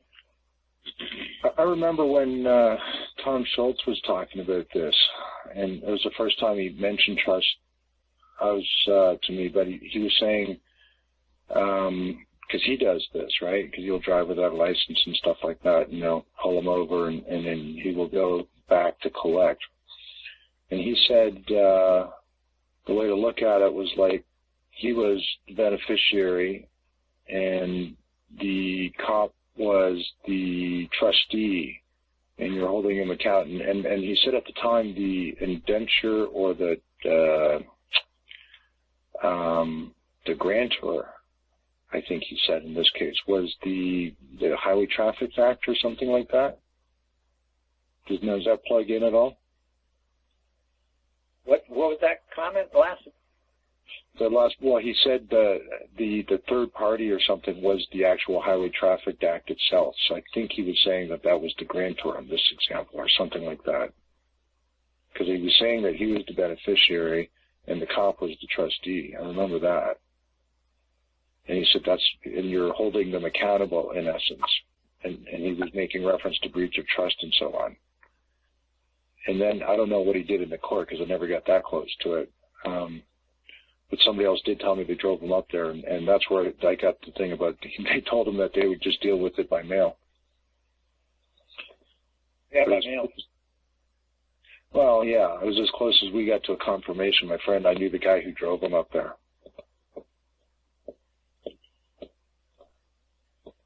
Hey, Christian. Christian, this is Victor from Minnesota. Talking about that Eric's, and it was mentioned about a release. Shouldn't he ask for a discharge rather than being released? How about release the funds to me or release the instrument? But you want that debt in a public discharged. And then if there's any overage, return that back to the trustee.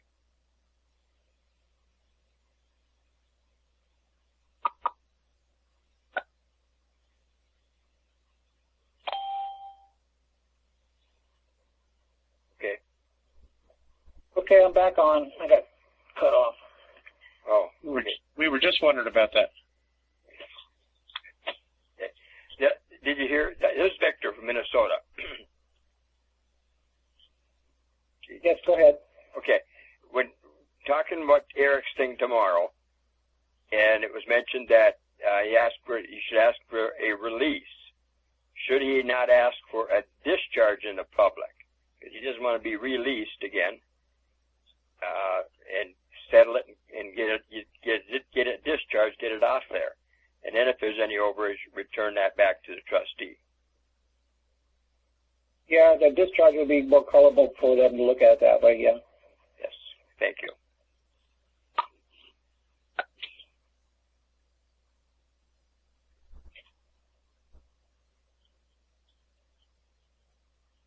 And what were you talking about there about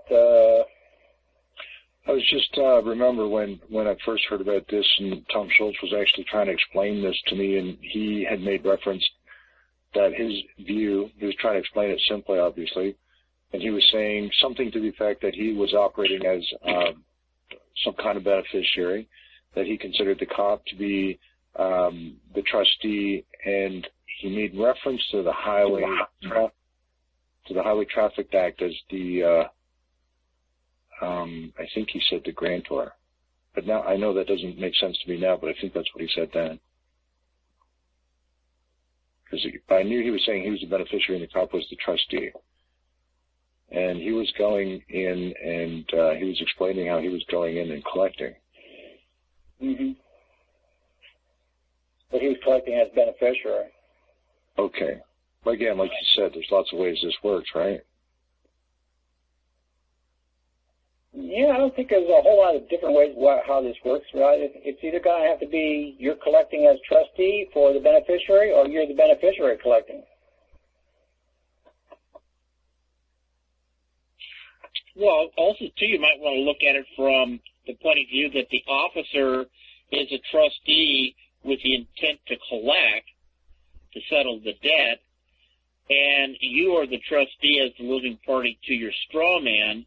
So you got two different trustees that have to work out some kind of a meaningful settlement.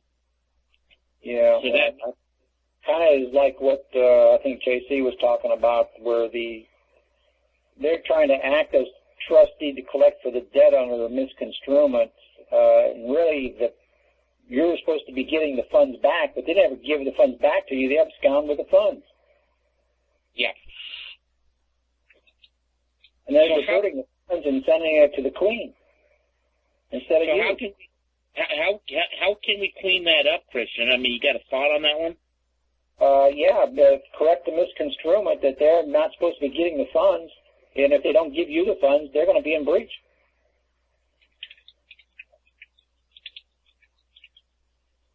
We're not expressing the trust. That's the whole problem. So like maybe a writ of error or a correction in error or an error in presumption or something of that nature would be suffice? Well, I think it was Section 345 under the restatements that said that during a mistake I can correct everything. Okay, what manual is that out of? The restatement on the second, Law and Trust. Oh, okay. I believe it was Section 345. Yeah, I think maybe you're probably right about that.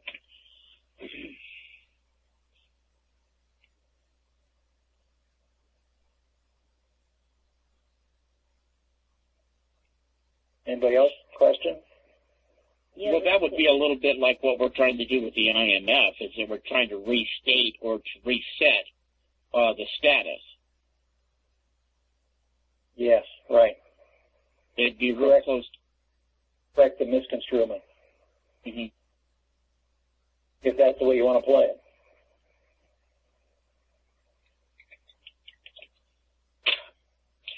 I had an interesting exposures to some new thought today I wanted to share with you. In the mortgage papers, it was brought out in our local group that the settlement papers actually shows the debit and the credit sides are equal, which means that is full payment. And those are in the closing settlement papers of each and every one of the deeds of trust. And I never even knew it. And it was pointed out today that the account is zero at the end of that day. I was floored. I was shown a couple of different examples, and the amount that was being debited was also credited, and it zeroed out the account on every deed of trust. Well, doesn't the bank only ledger the one side because they've moved the book on the other side off book? Well, even in their own bank? The closing and settlement statement says at that moment when you receive those documents that it's completely cleared off the books. Uh-huh. Well, that's probably why they never wanted you to do the UCC, why they never did the UCC, because that was your trust receipt, which was a record of the payment.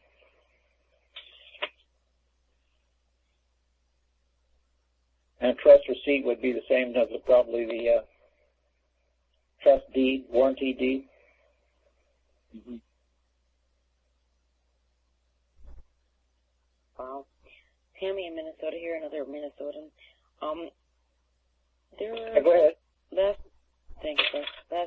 I've been listening in the background for months. There was a gentleman last Wednesday, Paul Robo Paul, that gave out his email address, and maybe you guys can help me if he's not on the call, but he said he had a sample NOI and SOI, and I tried emailing him off of that email he gave out, and both bounced back, trying it both ways with underscore and dash. And that's kind of what I'm looking for. Yeah, I'm on the call. Oh, okay. What can I do for you? Well, I need a sample NOI and SOI, and for starters, and I also know there's 4 qualifying things in regards to protective order, but for starters, I need the NOI and SOI. Okay, I can send you a copy of what I filed a notice in the county today for the claiming. Okay. And I'll go back probably Friday and file a notice for the transfer. Okay. And in the meantime, this Thursday I'm helping some people. We're all going to sit together and do the UCC filings. So, and I believe Christian said that you can file those now, and anything that happens in the meantime, you'll have your number handy, the IRA number that you're going to mail to yourself. Right. So you can get this groundwork done now, which is what I'm doing. And if you want to leave your, it's Robel, WROBEL _ Paul at yahoo.com. And you can email me anything, and I'll be able to reply to you. Yeah, I tried that, and it back. I don't know if your email box is full or. No, it's not full. ROBEL_Paul@yahoo.com.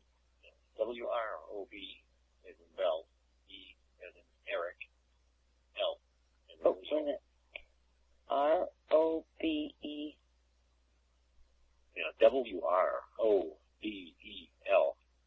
W. Yes. That's what I was missing. ROBEL. Yeah. Robo. Not just, I was just going with R. Okay, gotcha. Correct, right. Yes, And I'm going to send you the example that Christian had posted on his website. That's the basis that I started with. Okay?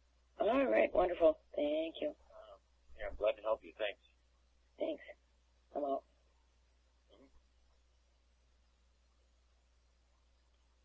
Okay, anybody else?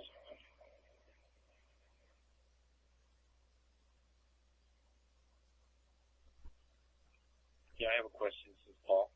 A question about the UCC3. Basically, pretty self-explanatory here. Just want to make sure we're going to be assigning this to, in my case, it would be the judge. And his information is what we're going to be putting in on the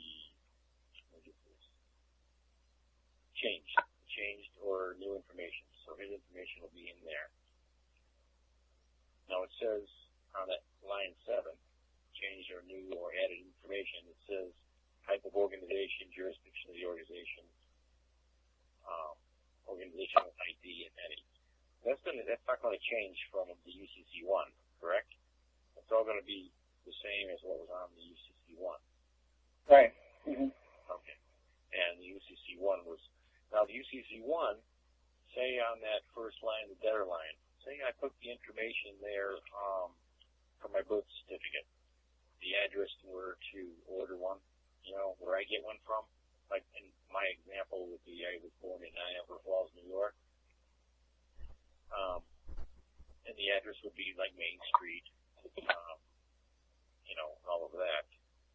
I could tie in my birth certificate to this claim if I put the address where they wanted to, the mailing address where they could order one if they wanted to double check if it was legit. If anybody in the country would want to double check. What do you think of that if I tied in my birth certificate with the debtor? And any number that's on that birth certificate, I could put it on the organizational ID.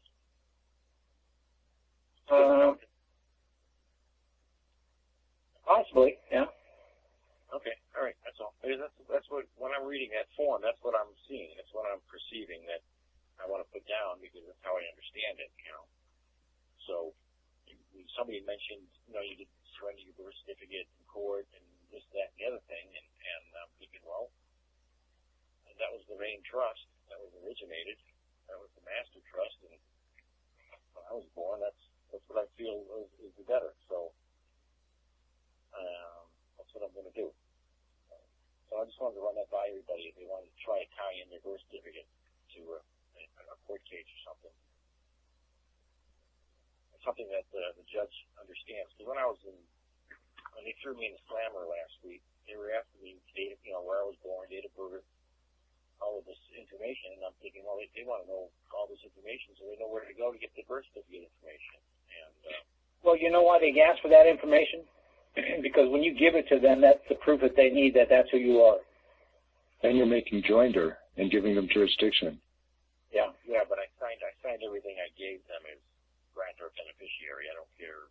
Yeah, but you blew it when you said all that. Well, did you express it as a special deposit and ask for it back?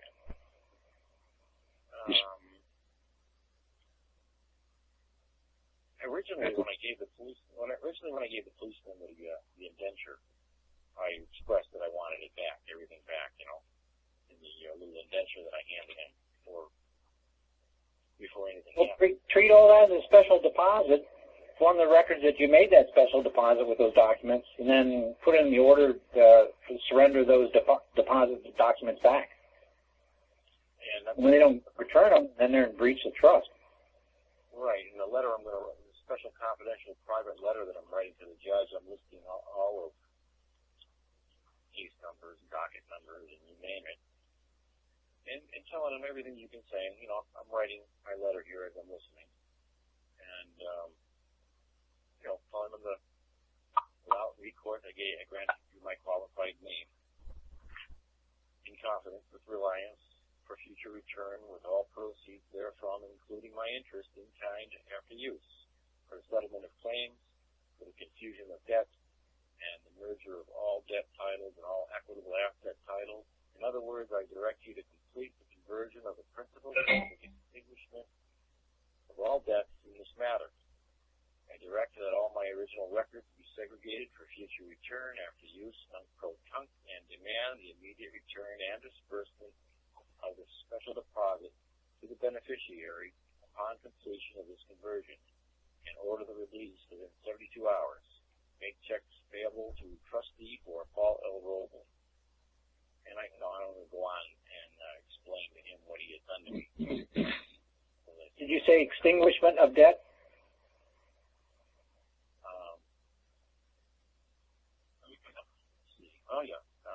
In other words, I direct you to complete the conversion of the principal for the extinguishment of all debts in this matter. Okay. All right. Yeah. So that's just part of the letter. I'm adding maxims in law, and, the first paragraph, without waiving any right, remedy, or defense, whereas I, grantor Paul Roble, with confidence. Keep it simple. Don't put a whole lot of stuff in there. Don't put a whole lot of stuff. This is to the judge, and I'm understanding that I'm going to be mailing this to him privately. And just give him enough information that he has to do his job. Don't give him any more than what he needs. Okay. Also, but Christian, when they ask him for name, birth date, all that stuff, and he says, gives it to him, then he's also saying that it's his birth date, and can he say that as a trustee?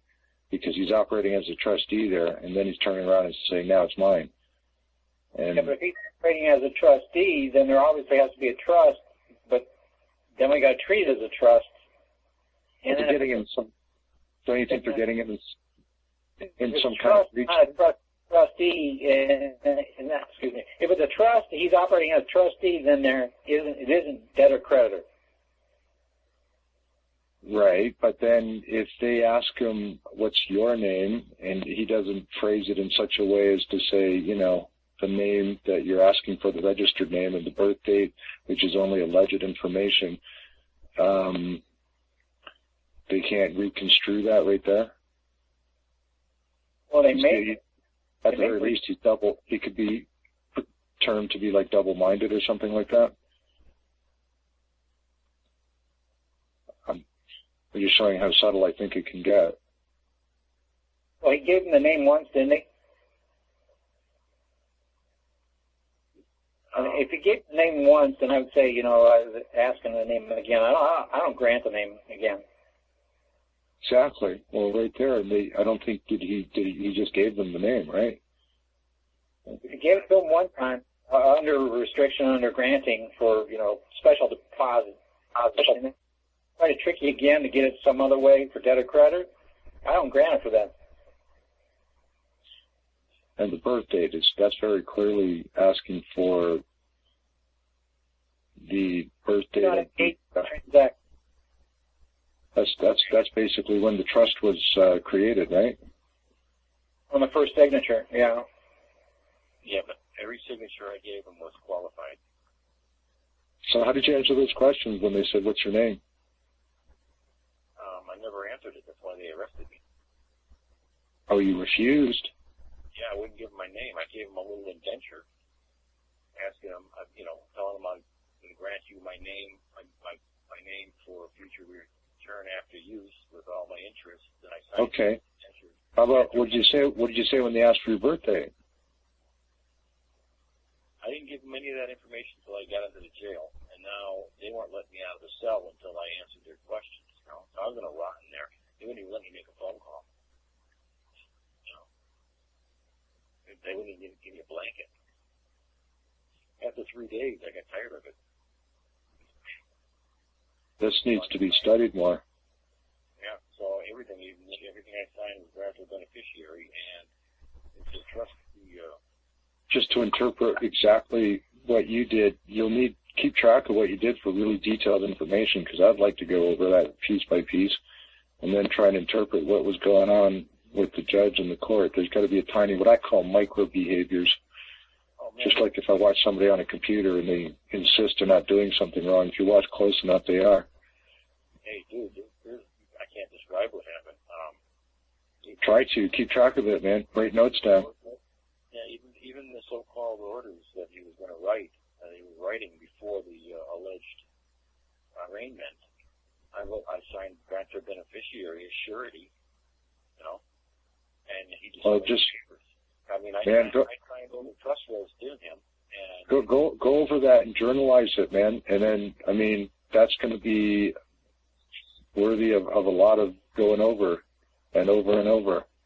I bet you there's a ton of information in there somewhere. Something's going on. Oh, yeah. I mean, they wouldn't even give me the alleged arraignment was by television, you know.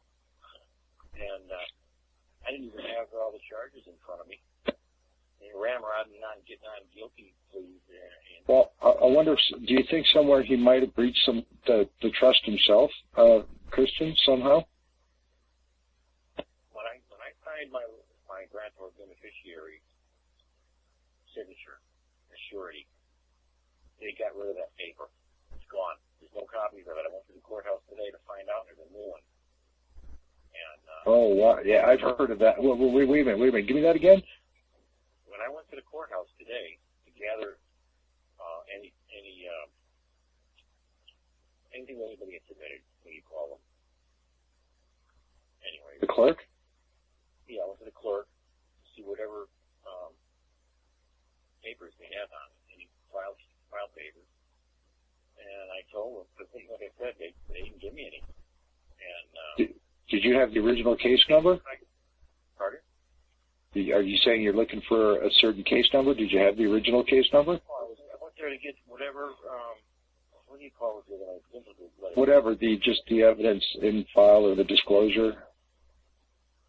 I just want to see whatever the judge orders to the court and any. So the minute orders or the docket orders?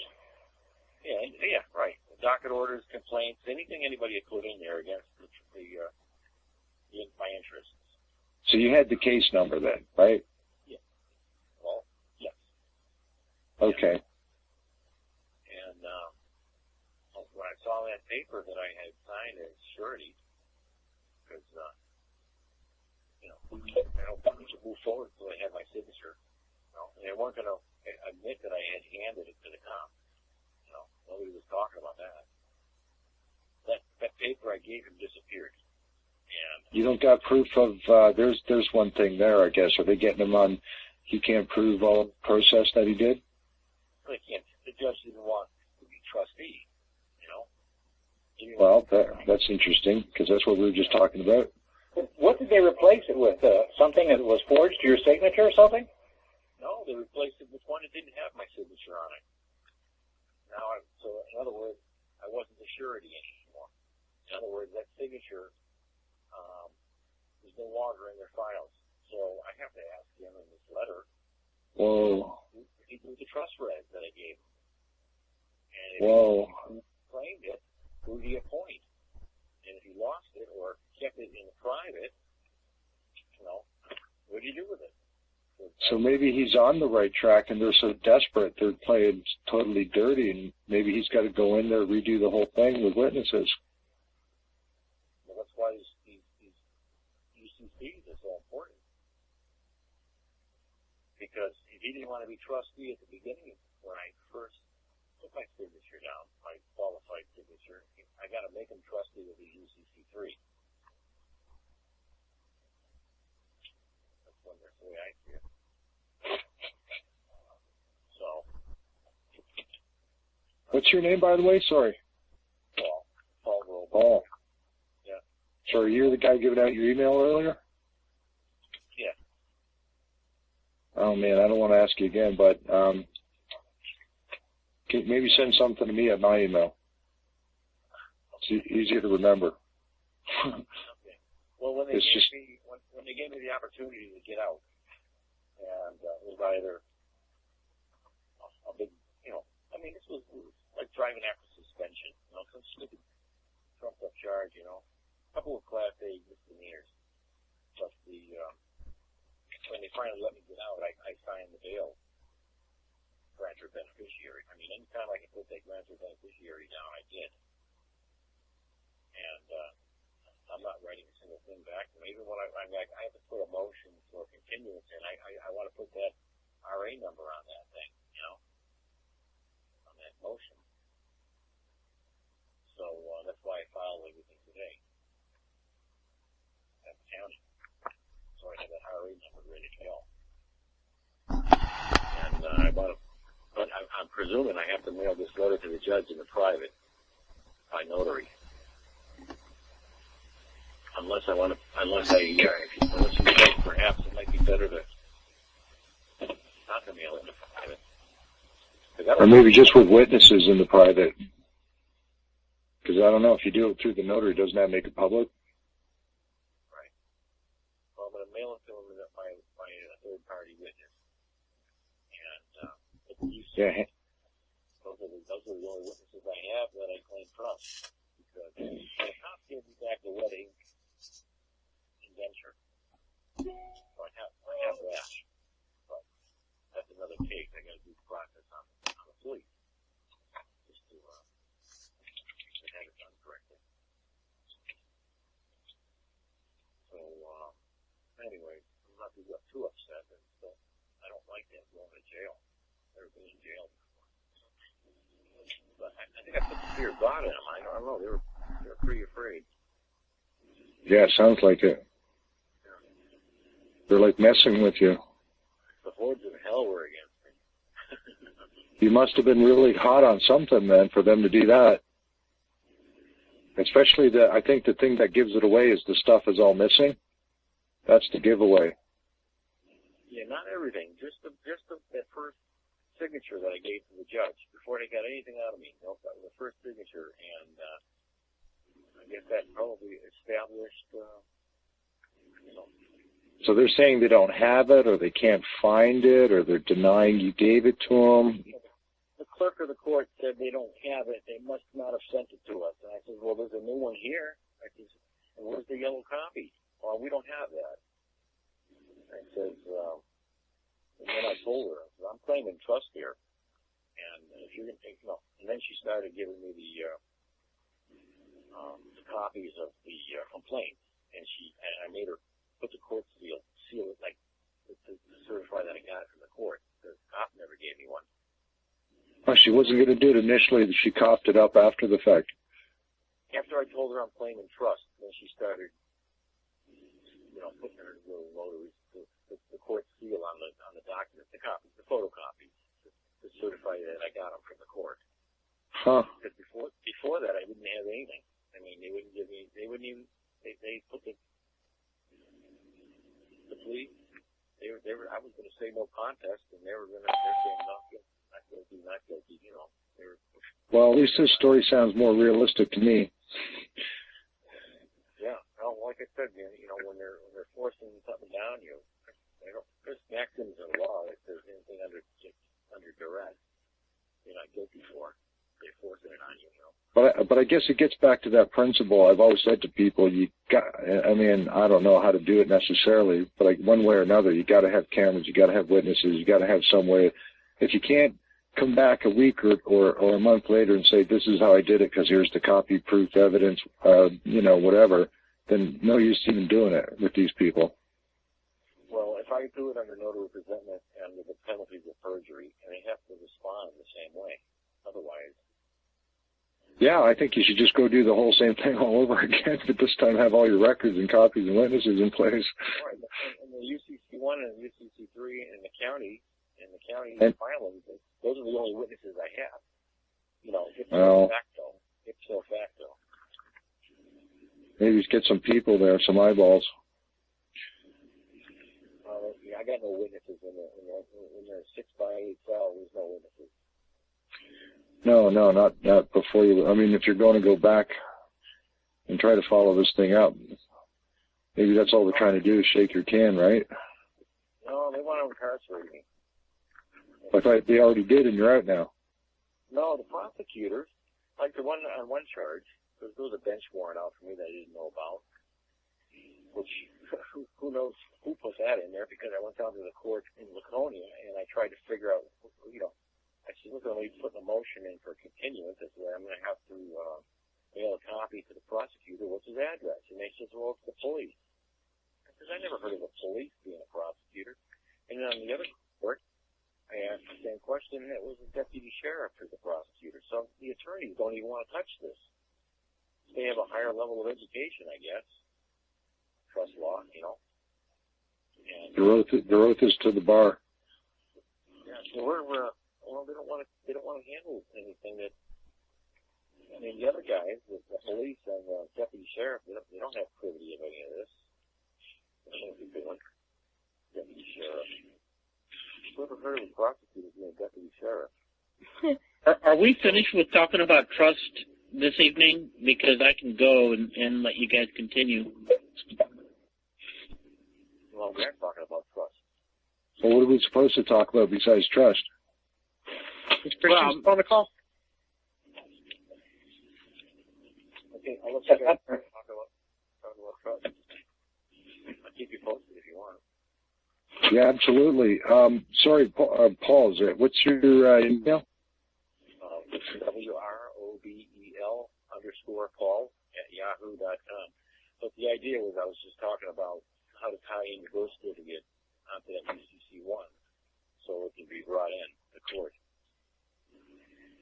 And it might be helpful. I mean, I haven't tried it.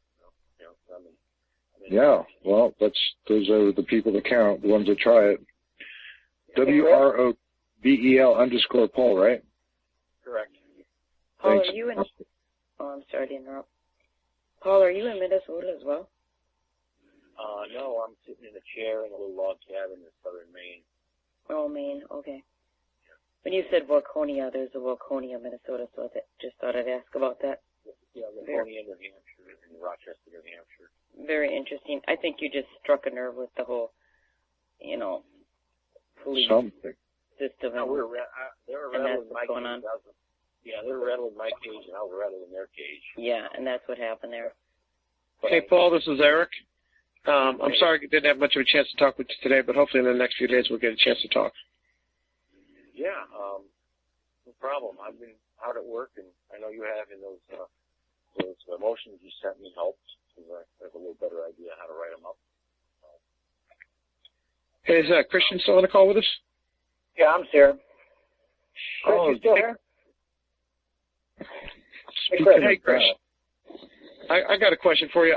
In doing the nomenclature change on some of the online filings, you gave us the language before, but I don't know what I did with it. When there is no box to do a nomenclature change, how do we open that up in Block 4?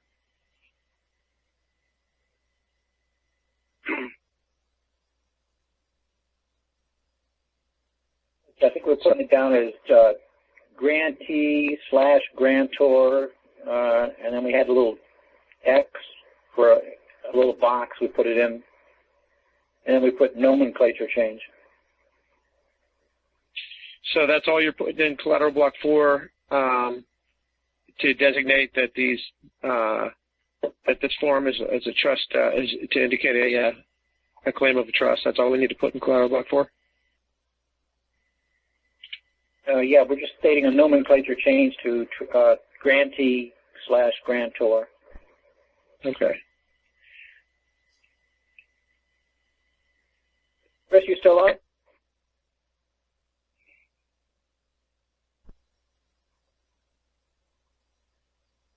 Chris Summer, you still there?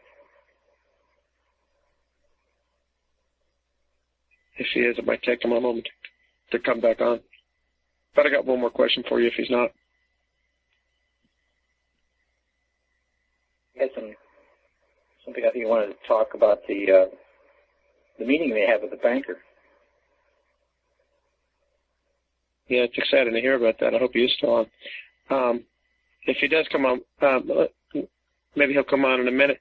Tomorrow when I open up, should I open up with my name is what I'm known by commonly in the public, but then should I also make a statement that I'm there by special appearance? Yeah, you could do a special appearance. Special appearance would be private. I think at the top of it, I was looking up in the dictionary, there's such a thing, too, as a special motion, or do you think that title's sufficient, Christian? Yeah, well, I think special is signifying privacy. So just put that on top of the stipulation and proposed protective order? Yeah, or even non-negotiable, really. You know, all this stuff is non-negotiable. That's private, too. You could say, did you say non-negotiable special motion? Or special motion, just put non-negotiable and then put, or put special motion, then put non-negotiable? Well, I could put, like in the footer. Yeah, header footer, yeah. And put, yeah, with the document ID number and all that stuff. Mm-hmm. The gentleman asking more about staying private when he went in, verbally when he went into court. I would just go in and accentuate the word when you're stating that you're there as special appearance. Just dwell on that word as under special appearance, because then you're there as king, just asking questions. And don't even give the name. Just you're there as that matter, you know what I mean? But they're still gonna say, well, who are you? You're there under special appearance. And they're gonna say, I'm gonna ask you one more time, and if you don't tell us, then I'm gonna go ahead and issue a bench warrant for the guy that's not here. Right, and then that's when you say the name in all caps, you know, just not the middle name, but just the name, and then that's. That's when I'm going to start granting my name with the restrictions in confidence and reliance. And that's when you're going to say as, and pause. If you ask questions, the form of a question when you give your name even. Yeah, people got to try asking these questions first and then seeing how it works out.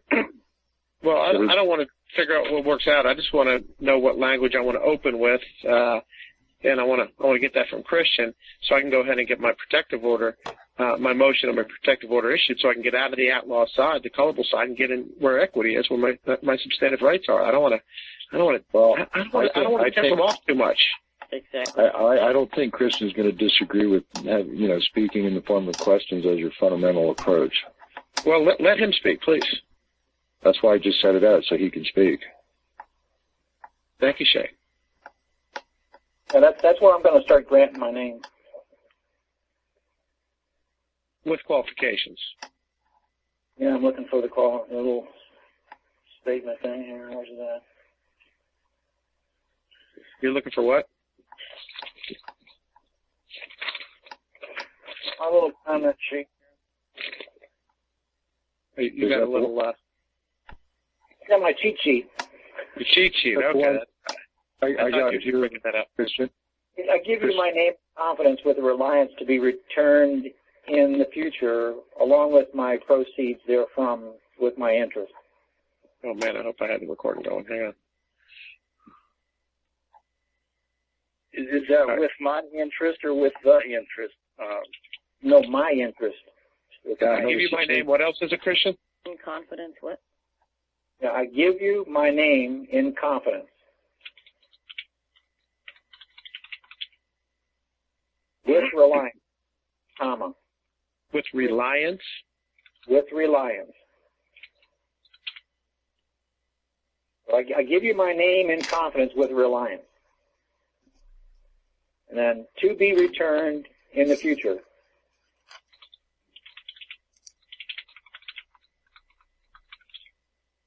Along with the proceeds therefrom. Now we know who's got the clicky. With my interest.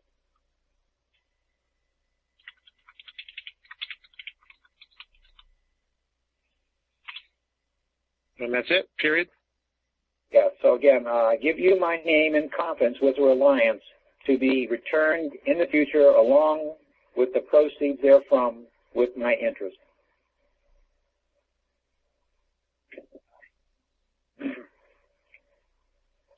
That's got to be memorized.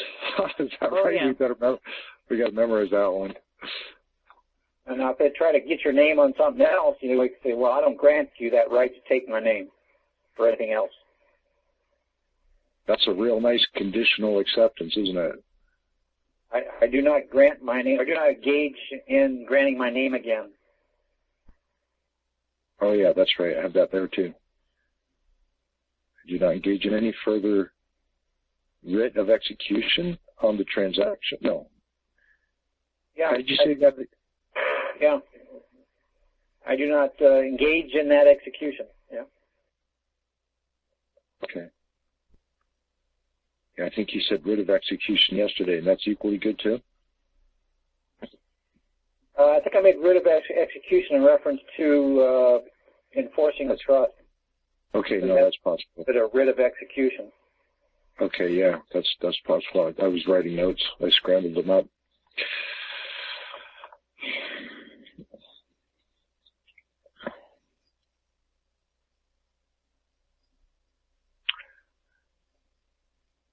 So, Eric, did you say you got your 1 and 3 in, or you still haven't done that yet? No, I'm about to do it here in a few minutes, and I guess I'll print out the web page, and that'll be my prima facie evidence, and that'll be my NOI. So I'll see if they'll act on it. All right, and would you mind if I get copies of that, just so I got 2 little samples with me? Yeah, well, yeah, I got to figure out what how I'm going to sanitize them, but yeah. Thank you. Can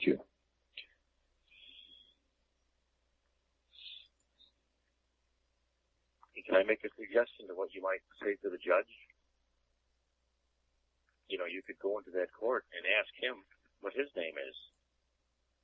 And if he says, if he remains silent, you could say, well, by your silence, I presume you agree with me that your name is whatever's on his nameplate. And for the record, by your silence, your continued silence, you agree with me that your name is Judge Roy Bean. Now you're set up, you're in control, you go with your next line of questions. Are you aware that we are operating under an express trust? By your silence, I presume you agree with me. I was making a lot of assumptions how the judge is going to operate. And I don't think the judge is going to let it go that far anyways. Yeah. It's only 3 questions, you know, and you're going to maintain control. Once you get his name before he gets yours, you're in control. Until you're not. You get it in for the record that you got his name, and now, you know. I don't know if the judge is just going to straight up give you his name. They will give you their name. I've had them do it. You're right. That's why you're going to, by his silence, you agree with me that your name is, you know, you can write whatever. Say whatever his nameplate says on his desk. No, the reason he's not going to give it to you, he's not going to grant you the rest. He knows better. He's not going to give it to you. If you're silent, if he's silent, you can move forward quickly and say, you know, by your silence, I presume you agree with me that your name is. So, but I don't think that's going to happen. And you know what I think I'm going to do? I think I'm going to piss that judge off real good, and he's going to make it real hard for me, which I'm not trying to do. I'm just trying to get into chambers where they can recognize me as a real man. How about this? I am the beneficiary. You are the trustee. I have the right to take your name. That's true. Let's see that again. I am the beneficiary. You are the trustee. I have the right to take your name.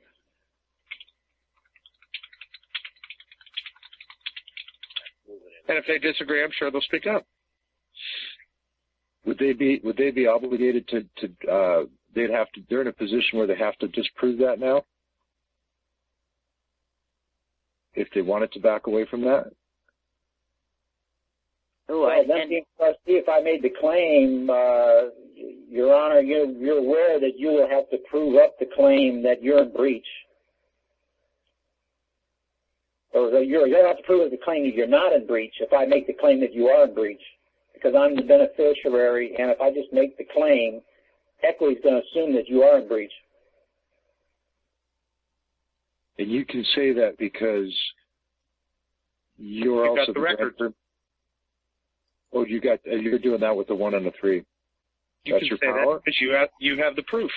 They don't. Or is it just you can do that because you can because you're the grantor, and you can say you're the beneficiary? Where's the power coming from in your position there? Yeah, because you're the one that specifies who the grantor, or who the beneficiary is, because you're the grantor. Okay. I love that, Christian. I would take that and run a step further with it. I am the beneficiary. You are the trustee. I have the right to take your name. Do I not? Yeah, of course you got to put it in a question. Absolutely. You should always practice it. You can't practice it enough. Well, wait a minute. Does the settlor even ask questions, or do they just order command and direct? Well, it's more powerful. Well, those are both.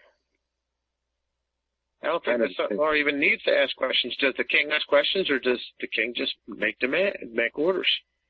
A wise king can put it in the phrase of a question, which is basically a command. I would agree. That's by the power granted me by the grantor. I, as beneficiary, have the right to take your name as trustee. Do I not? Mm-hmm.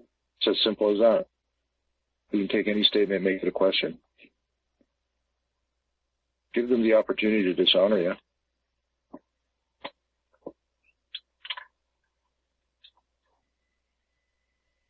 If you said, give me your name, and you do not give me your name, you are in dishonor.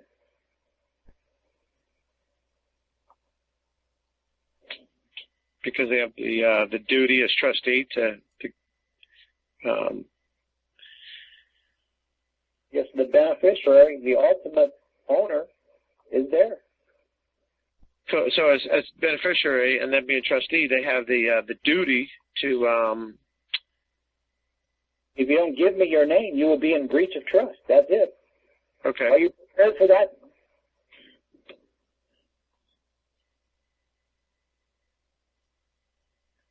And Christian, once again, what's the judge specifically the trustee of? Because I granted him trust res. He's got my signatures. He's got my name. Okay, and then what are you trustee of then again? Or I'm trustee of the case. Okay. Hey, and on the 1, do I want to go ahead and put the case number, or do I want to put my RE number? What are you going to do with it? If it's going to go in the public, I'd put the RA number. If you're going to just keep it private, use the case number. You mean if I make the claim in the public? What do you mean? Yeah, if you're making a public notice, then I would use the RA numbers. Okay. And if I was just keeping it in the private, I could use a case number. Okay. Yeah. So if I wasn't filing, for example, online. And the reason why is because they create the case number off of my private res. Uh-huh. Okay, even though that case number, but that doesn't make the device to keep it private. It's an actual manifestation to keep it private. It's an act, the deed. What if there's already a case number? Order. I'm doing some kind of active thing to keep it private, which shows it's secret. It's CCI. the case number. Yes, to hide the case number, yes. So even though they made it public, I hide it, and that's an act to show CCI. Yeah, I would object. All right. That they've taken my private information and put it in the public. If they're breaching the trust, they did that once you give for breach of trust. They're commingling it. And I don't know if Paul's still on the call, but Paul, one of the things that you might want to try when it comes to dealing with the any of the officers, for example, on the side of the road, or where you interact with them directly, you might be far better off just use an ellipsis that they don't recognize and go back and handle this in court as opposed to standing on the side of the road with a gun. Hey, dude, this guy volunteered his name, and he accepted the trustee position when I asked him if he wanted to be trustee. I just went with the flow, you know.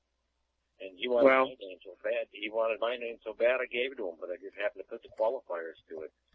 And, you know. How did you qualify it again?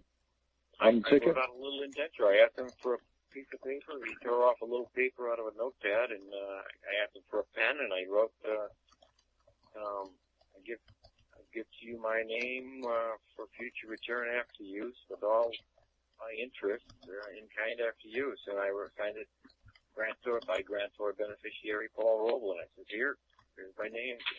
Transfer wow. Right there. And that's what started. And then we, of course, I wasn't going to give my name to him.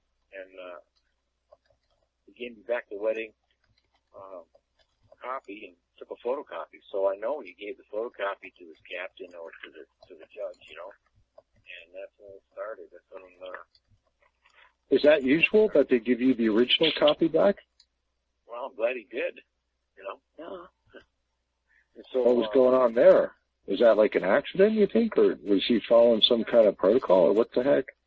No, he just photocopied it and gave me back. Well, I made him take it, you know. I wouldn't let him put it down, you know.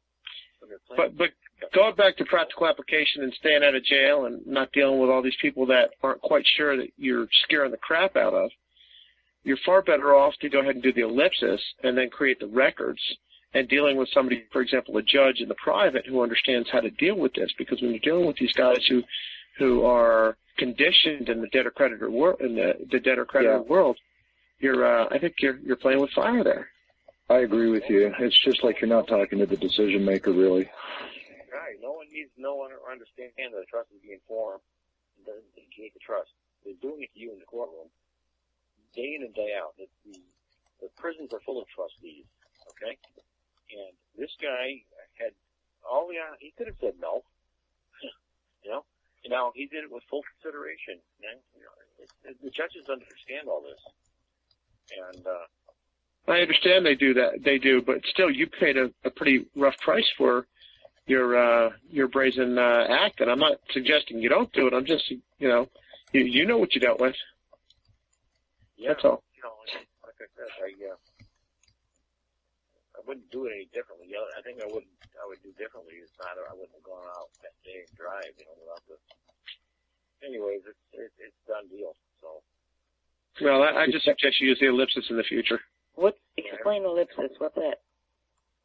Actually, I'll just run by and ask you that too. Basically, that's where you're putting by ... and then a little space and putting the full colon and then the sentence.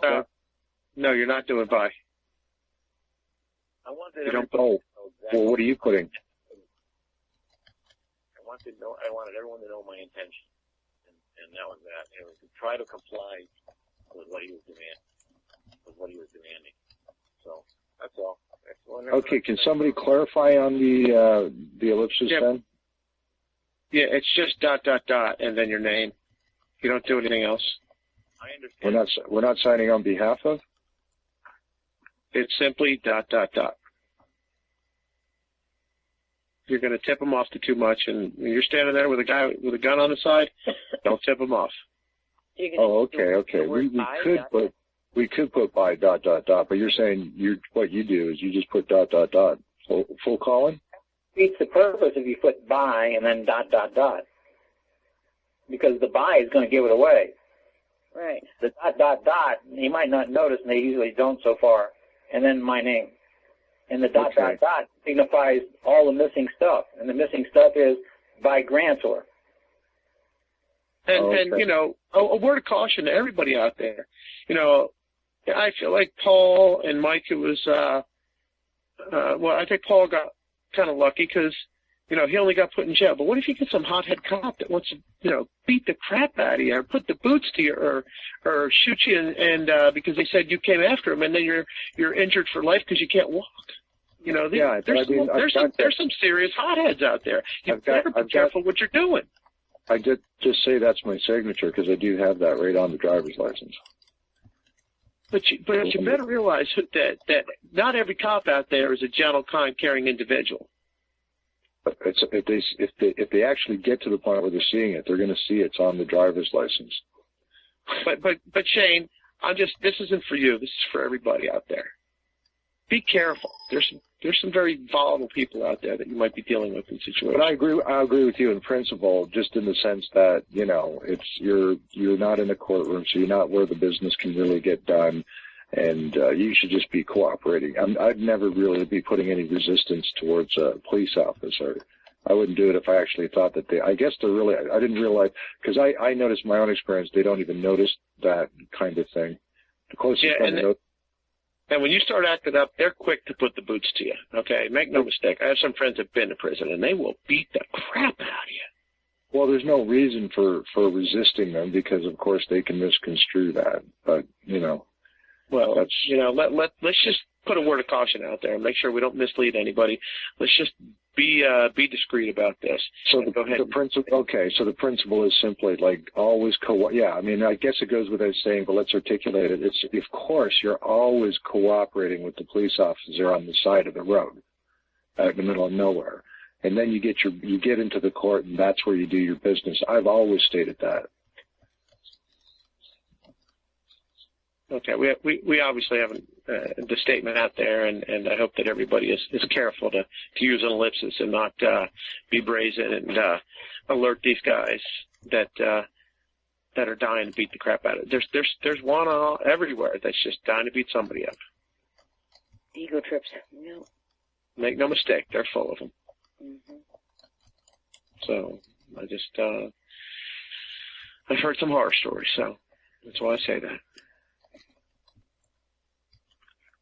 Not to scare anybody, but it's better to be aware than not to. Okay, anybody got anything further? Hey, Christian. Hey, Pete. Hi. Someone asked me, because I helped them out with doing some movements of titles earlier. So I met up with them and we went through some of the stuff. And he went into default, and the court had sent him the application. It was like an acknowledgement and also an application. They were saying an application. But we couldn't find that in the documentation, but we'll get to that in a minute. So he's gone into default on a loan, and then he done a notarial protest, because the website that he'd been looking at said, wait until you go into default and then do a notarial, like a lien sort of thing, lien procedure. Right. So he did that, but he didn't do it by notary presentment or anything. He just sent them some letters and counted that as being a certificate of dishonour or whatever. He's done the 3-step, fault, default, and but there's no witness to the fact. Right.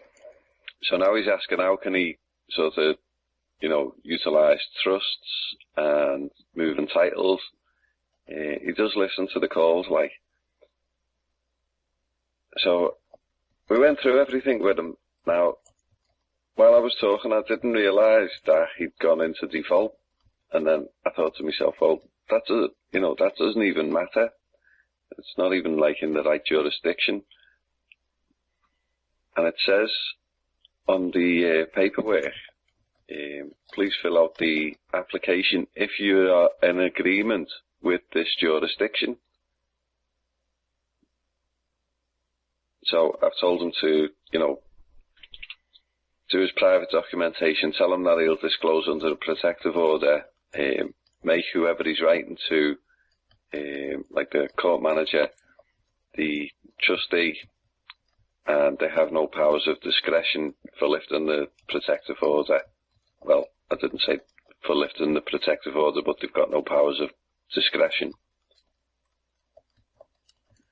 So I just wanted to run that sort of by you, especially in the instance where he's in default but we're bringing it in trust, so the jurisdiction of the default doesn't really count, does it? Does he have any kind of public witness at all? Any Well, he's or some attempt to have a third-party witness, like maybe an independent party, make out an affidavit, or... Yeah, he's going to do an affidavit, and he's going to do the NOIs and SOIs, and I've told him to document it on there too, as well as claiming the property and the transfer.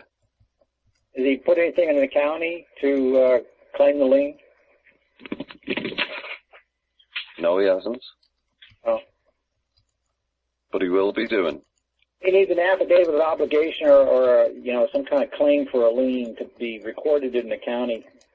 And then he should put in there his documentation that he's got along with it to back it up.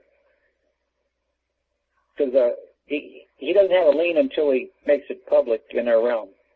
And then he's got to age it days. Let's back up, though, Christian. I think what he was saying was that the guy went into default because he didn't have, correct me if I'm wrong, he didn't have a notary public, so the guy's in default. No, it wasn't that. No. No? Okay. He went into default, and then he done a lien process. Okay. Because the website he was looking at said, wait until you go into default, and then start your lien process. Mm-hmm. I said he was a bit foolish there, but either way, it's in a different realm. What's the issue then when he's in default and he's trying to do a lien in this case, or just just like his way of expressing the trust through this lien, or there's a couple things going on there? It sounds like. It sounds like he's trying to do a counter asset to do a set off against. Yep. And he's also now wanting to sort of express the trust. So he's coming out of the jurisdiction where the default is, but he's saying, I've got my own default now. That information's good about doing the affidavit of obligation and putting in the public notice that the lien exists. He's taking so I told him to do that. Sounds like a kind of adversarial approach. It sounds like he's trying to go from debtor creditor, now wanting to jump into trust, right? No, he's doing. I think. Correct me if I'm wrong, but he wants to go trust. Yeah, exactly. So he needs to find something that is trust res and start all over again. Well, he knows what that is. We've identified everything. Like all it is that he's done a lien, so he's wondering, can he utilize that? Well, yeah, I'm saying, you should try. I don't recommend hybrid. Sorry, what was that, Christian? He could run a hybrid, but I don't recommend a hybrid. He could take the lien and use it as trust res, but that's kind of like mixing the apples and oranges. So lien by definition is plain in debtor creditor? Yeah, the lien would be debtor creditor. Yeah. Yeah. Okay. And what's he trying to do? Maybe I'm not saying it well then. All he's done is he's done the lien, but that's by the by. Go back where the first signatures were applied on his loan application or the note, say. Exactly. Yeah. Okay. Go back to that. That's exactly what he wants to do. Yeah, and he is doing. But at the same time, he does have some of the documentation, and he was wondering, would that be of use? So I said, well, you best go on all trust. But when you do your documentation for your notices... Too bad he didn't have a certificate by a notary, because the notary could use it to jam it up and claim the unclean hands and then come in the court of equity and do an enjoining action or possibly even get the foreclosure kicked out. Brilliant. That's probably the one. Yeah. Yeah, do that certificate of dishonor, yeah. Yeah, I knew there was one little piece that I never went over. That's great anyway. That's pretty much it. So that was a mortgage you're talking about then, Pete? No, a loan. A loan. Okay. A secured loan or an unsecured loan? I don't know. Well, that's one other thing that kind of struck me there with it was that putting the account reference number into the trust and the court case into the trust, into the private documentation.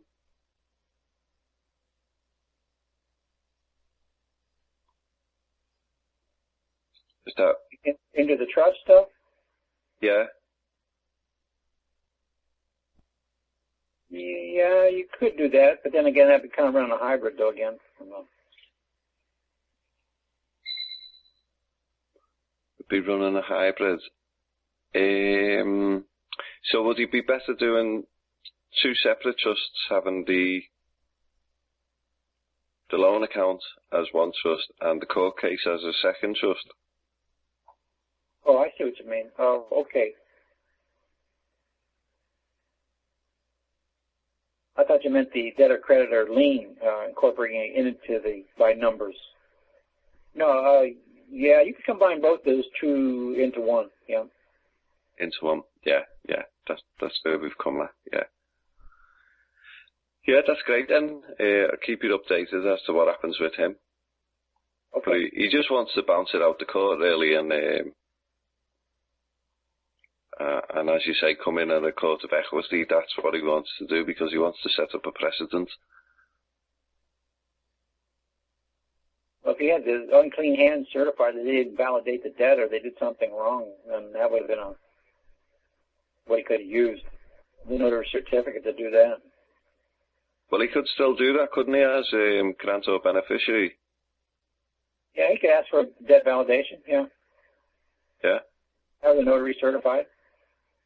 Yeah. And then he can give that to the court with the unclean hands and equity case closed. Have the person doing the foreclosing, they can't ask equity to do what equity is required of them to be doing. Yeah. They can't have unclean hands and ask equity to do a foreclosure. So that kicks it right out. Yeah. Superb.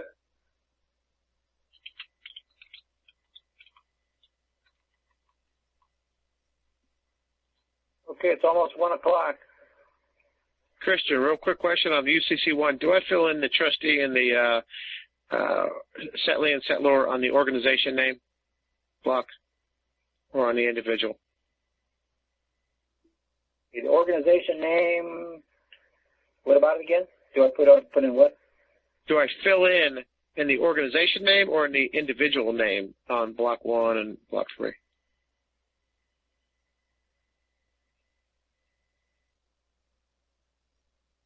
I'm trying to picture what without looking it up. I think organization, that's, did we decide we're going to put trust in there?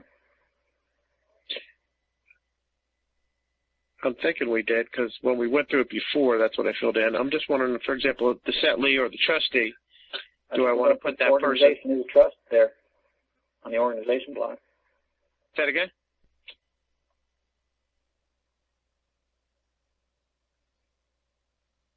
One more time? Did we lose you? You still there? Oh, crap. I think hello? I can hear you. Hello? I think he said hello? put in the organization name. Can y'all hear me? I can hear you. Okay. Hello, anybody? Christian, hello? Can you hear us? Christian, can you hear us?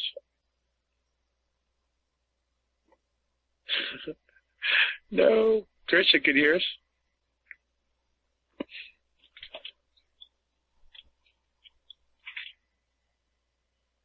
We're still waiting on you, Christian, if you can hear us.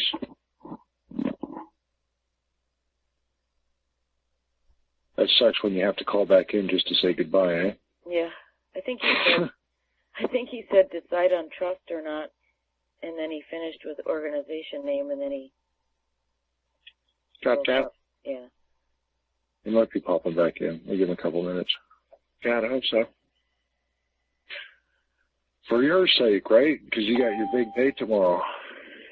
Well, it might be him. Hey, Christian. Yeah, you dropped out for a moment. Yeah. What was it? I forgot what you asked.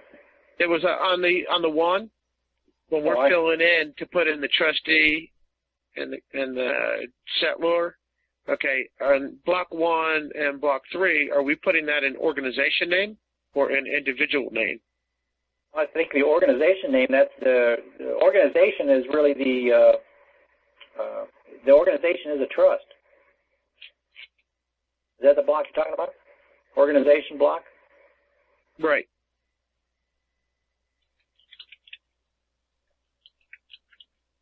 Exactly. Because the only other blocks we can fill in within one is individual. The individual block, that's where you put, I think it was the Social Security number, but then that makes reference to that block clear over on the right side. If you use the one on the right side, you don't use the one on the left side. If you use the one on the left side, you don't use the one on the right side. So I forget what the one on the right side's name is.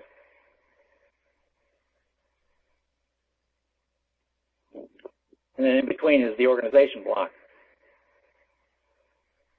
So we boiling this down to that we should put it in the organization block? Is that kind of where we're going with this?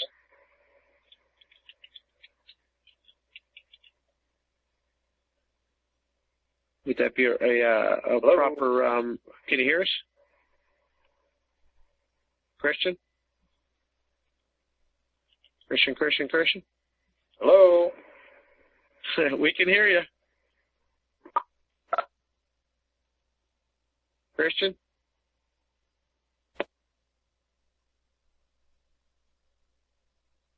Can anybody else hear me? Yeah. He said if you use the one on the left side, yeah, I heard what he said. The one on the right side and vice versa? Yeah, I'm back. Can you hear me? Yeah, we can hear you.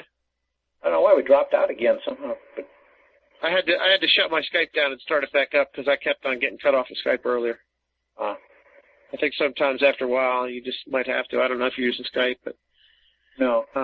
Well, that block on the left, that's the individual block, and then there's a block clear over on the right-hand side. I forget what that block is entitled. Well, what we got, for example, under block 1, we got organization. And then in between is the organization block.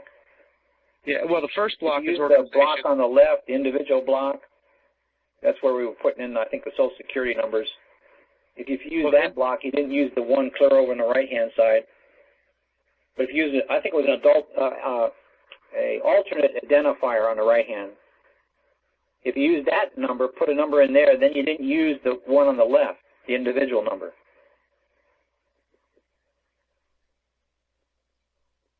Okay. So, for example, if I put the judge in there as the settlee or the trustee, am I putting that in organization? Can you hear me again? I can hear you. Christian? Hello? Shit. I don't think you're putting the judge in the debtor's box. That's going to be... Yeah, you got to. Absolutely. No doubt about it. Did you catch that? Yeah, can you hear us? No, I couldn't hear you. No. Oh, can you hear us now? Yeah, I can hear you now. Okay. Well, what I'm trying to get at is, like, for example, 1A at the top on the left is organization.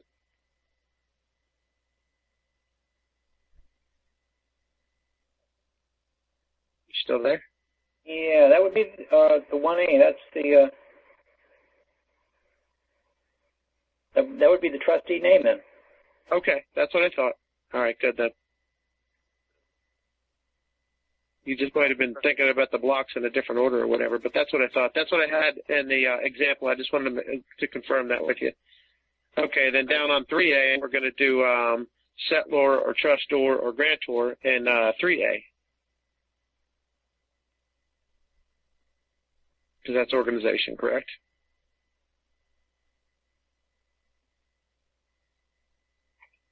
Still with us? Oh boy, he might have got dropped off again. Anybody else still on? Yeah, I think you're right in what you said. So 3A on number 3 is grantor? Yeah, I got an example of this. Who's speaking? Paul. I'll shoot that to you. I don't know. I might have shot that to you over Skype already. If I didn't, I'll share that with you now. Okay, so the debtor's name up top, on number 1, the organization's name, you're going to put the judge's name in there? Yeah, I'm going to send that to you right now, Paul. Okay, thank you. Well, what if you got an attorney and it's not a judge coming after you? It would still be whoever you're claiming to be trustee. Who's speaking? Who's the lady? This is Tammy, Minnesota. Tammy, you on Skype? Yeah, I've got Skype. What's your Skype ID? No, Tammy at, shoot.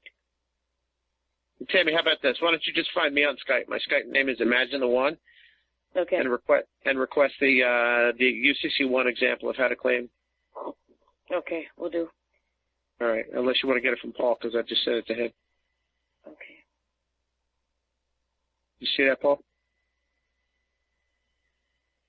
I'm looking at it now. Something came in, yep. All right, I got Paul's email too, so I can get that from him tomorrow. But he's swamped too, but okay. Is that you, Christian?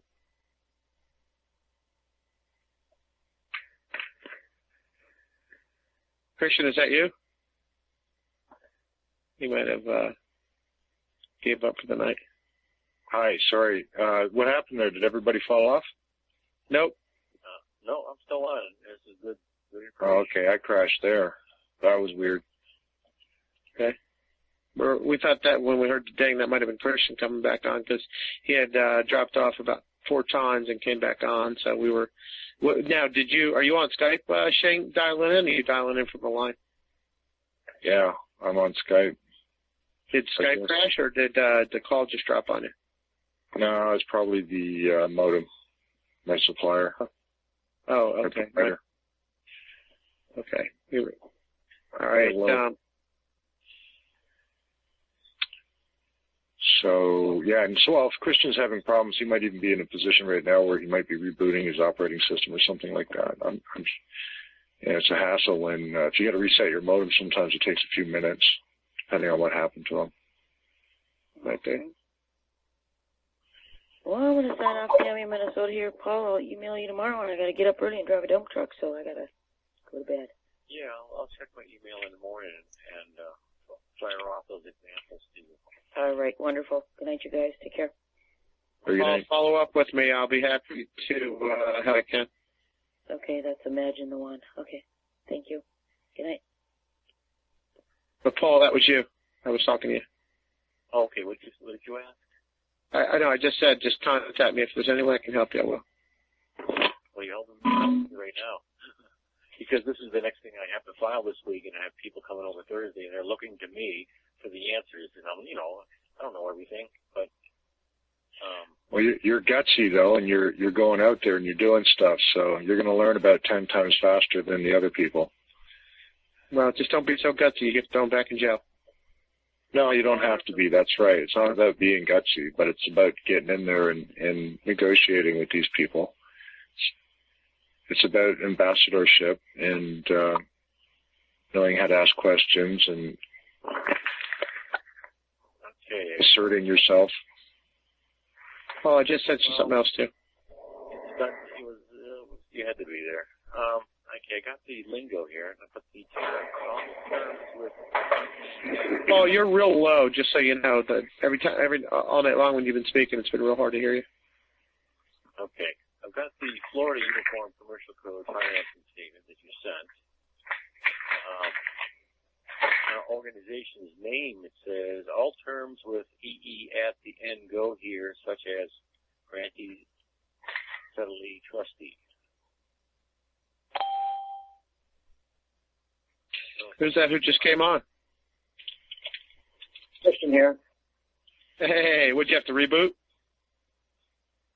Yeah. So. I told you so. Night. Yeah, I had the same issue earlier. All right, well, glad to have you back on.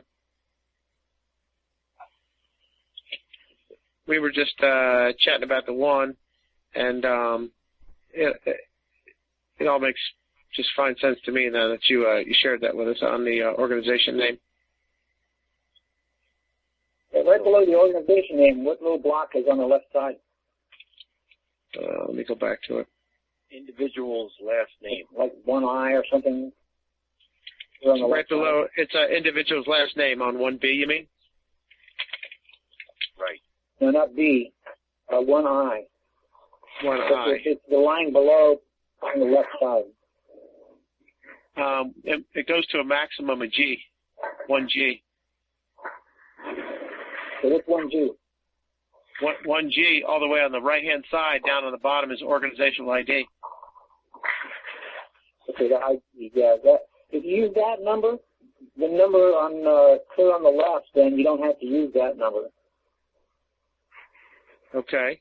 So if we're using organizational ID, how do we know what the organizational ID is, for example, if it's a court, for example? Well, that would be their EIN number, say. What if you don't have that? And I think the one on the left is then the individual number. What if you don't have that EIN number? The other on the right, you don't have to use the one on the right. If you use the one on the right, then you don't have to use the one on the left. You use one or the other. What if you don't have them when you're filling out the form online? Okay, well, it could be different. Maybe it's on the hard copy. But then on the left side, that number that goes in there, I think the next block over from it to the right, one block over, is like organization name or organization or something. And then that's where we're putting in is a trust or a trust. Christian, you're a little muffled. Type of organization, it says, yes.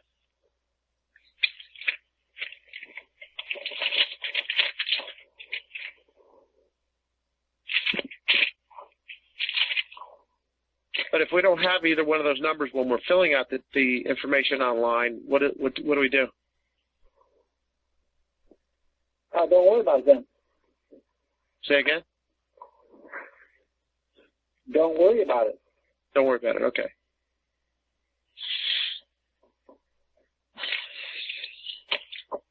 Now, I just want to ask one more put time. it in the collateral block.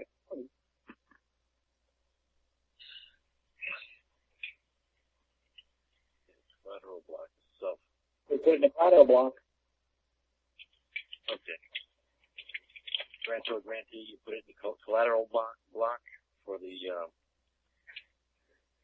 alternative designation would be in the block 4. You're just going to add it because I noticed on the electronic filing we didn't have an area where you could tuck it in any other place.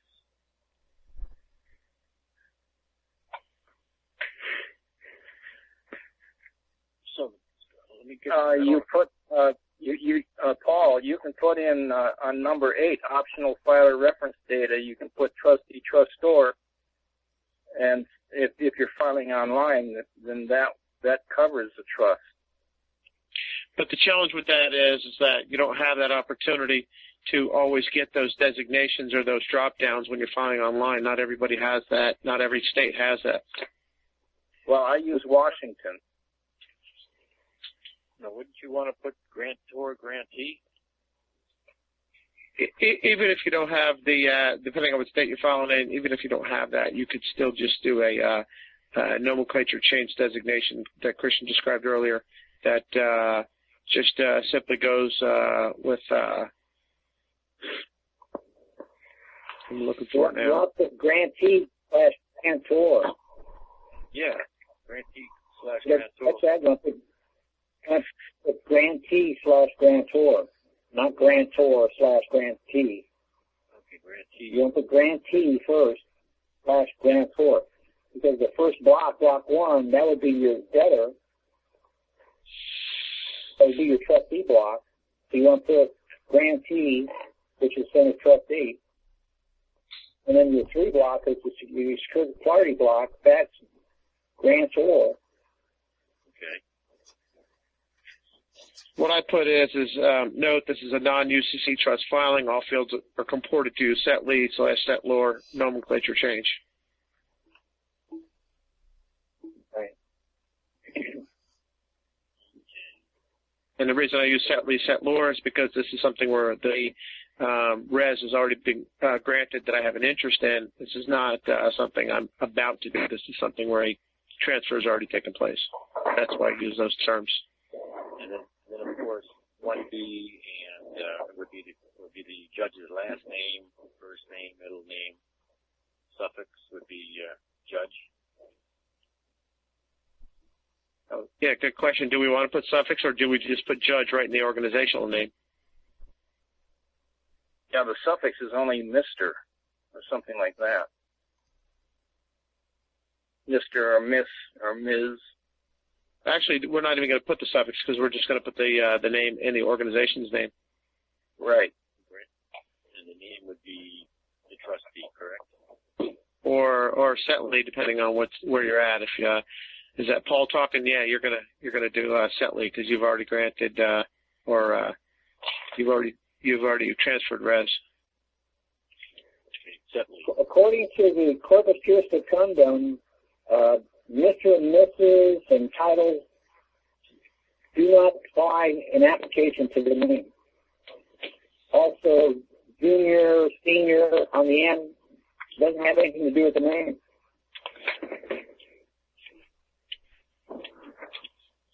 So it's just so-so.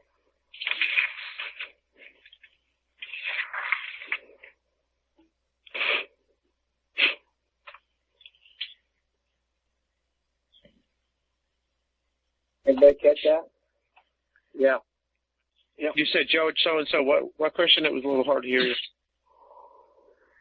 Well, the judge so-and-so is just doesn't apply to the name. Just like Mr. and Mrs.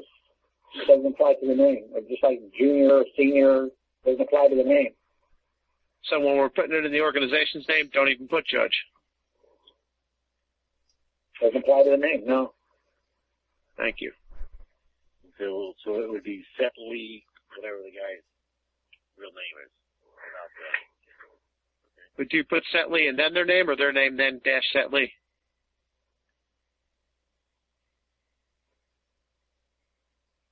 Yeah, you could put that on if you wanted. I don't. It's really you change the nomenclature on the form. Setley would be the same as what the trustee. Yeah. Why would you be using Setley? That sounds weird.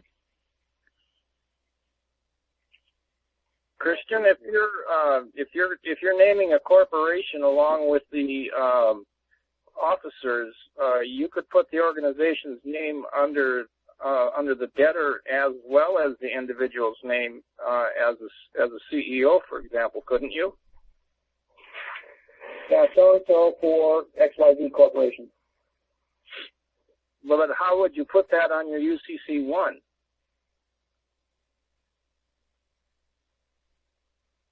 Leave it all in there. Huh? Leave it all in there. Just put it all in there on one line? Yeah, can you get it in there? Can you? Yeah, you. Unmuted. I was just wondering if would you be considering the CEO as the organization? Why not put the corporation in number 1 and additional debtors in number 2, where it has individual name? Oh, okay, that would be a good idea. Because it says "or" for organization or individual last name in both 1 and 2. Not both. Right. Okay.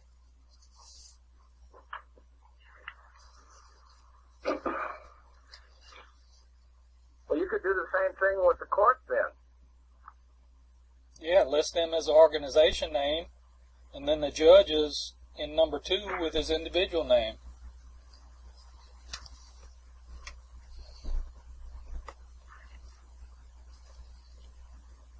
All right, I'm online on the company's website, and I'm actually trying to do the filing, and it wouldn't let me do the judge's name dash Setley because you can't do abbreviated or combined names. Yeah, that Christian said that title isn't part of the name, so why would you put that in there? Yeah, well, I'm just letting you know how the website won't let you do it anyway. So, figured I'd share that with everybody. This is why I ordered hard copy, because I knew there were going to be problems. Yeah, but sometimes you got to file online because you need to make a prima facie case. I'm going to go, guys.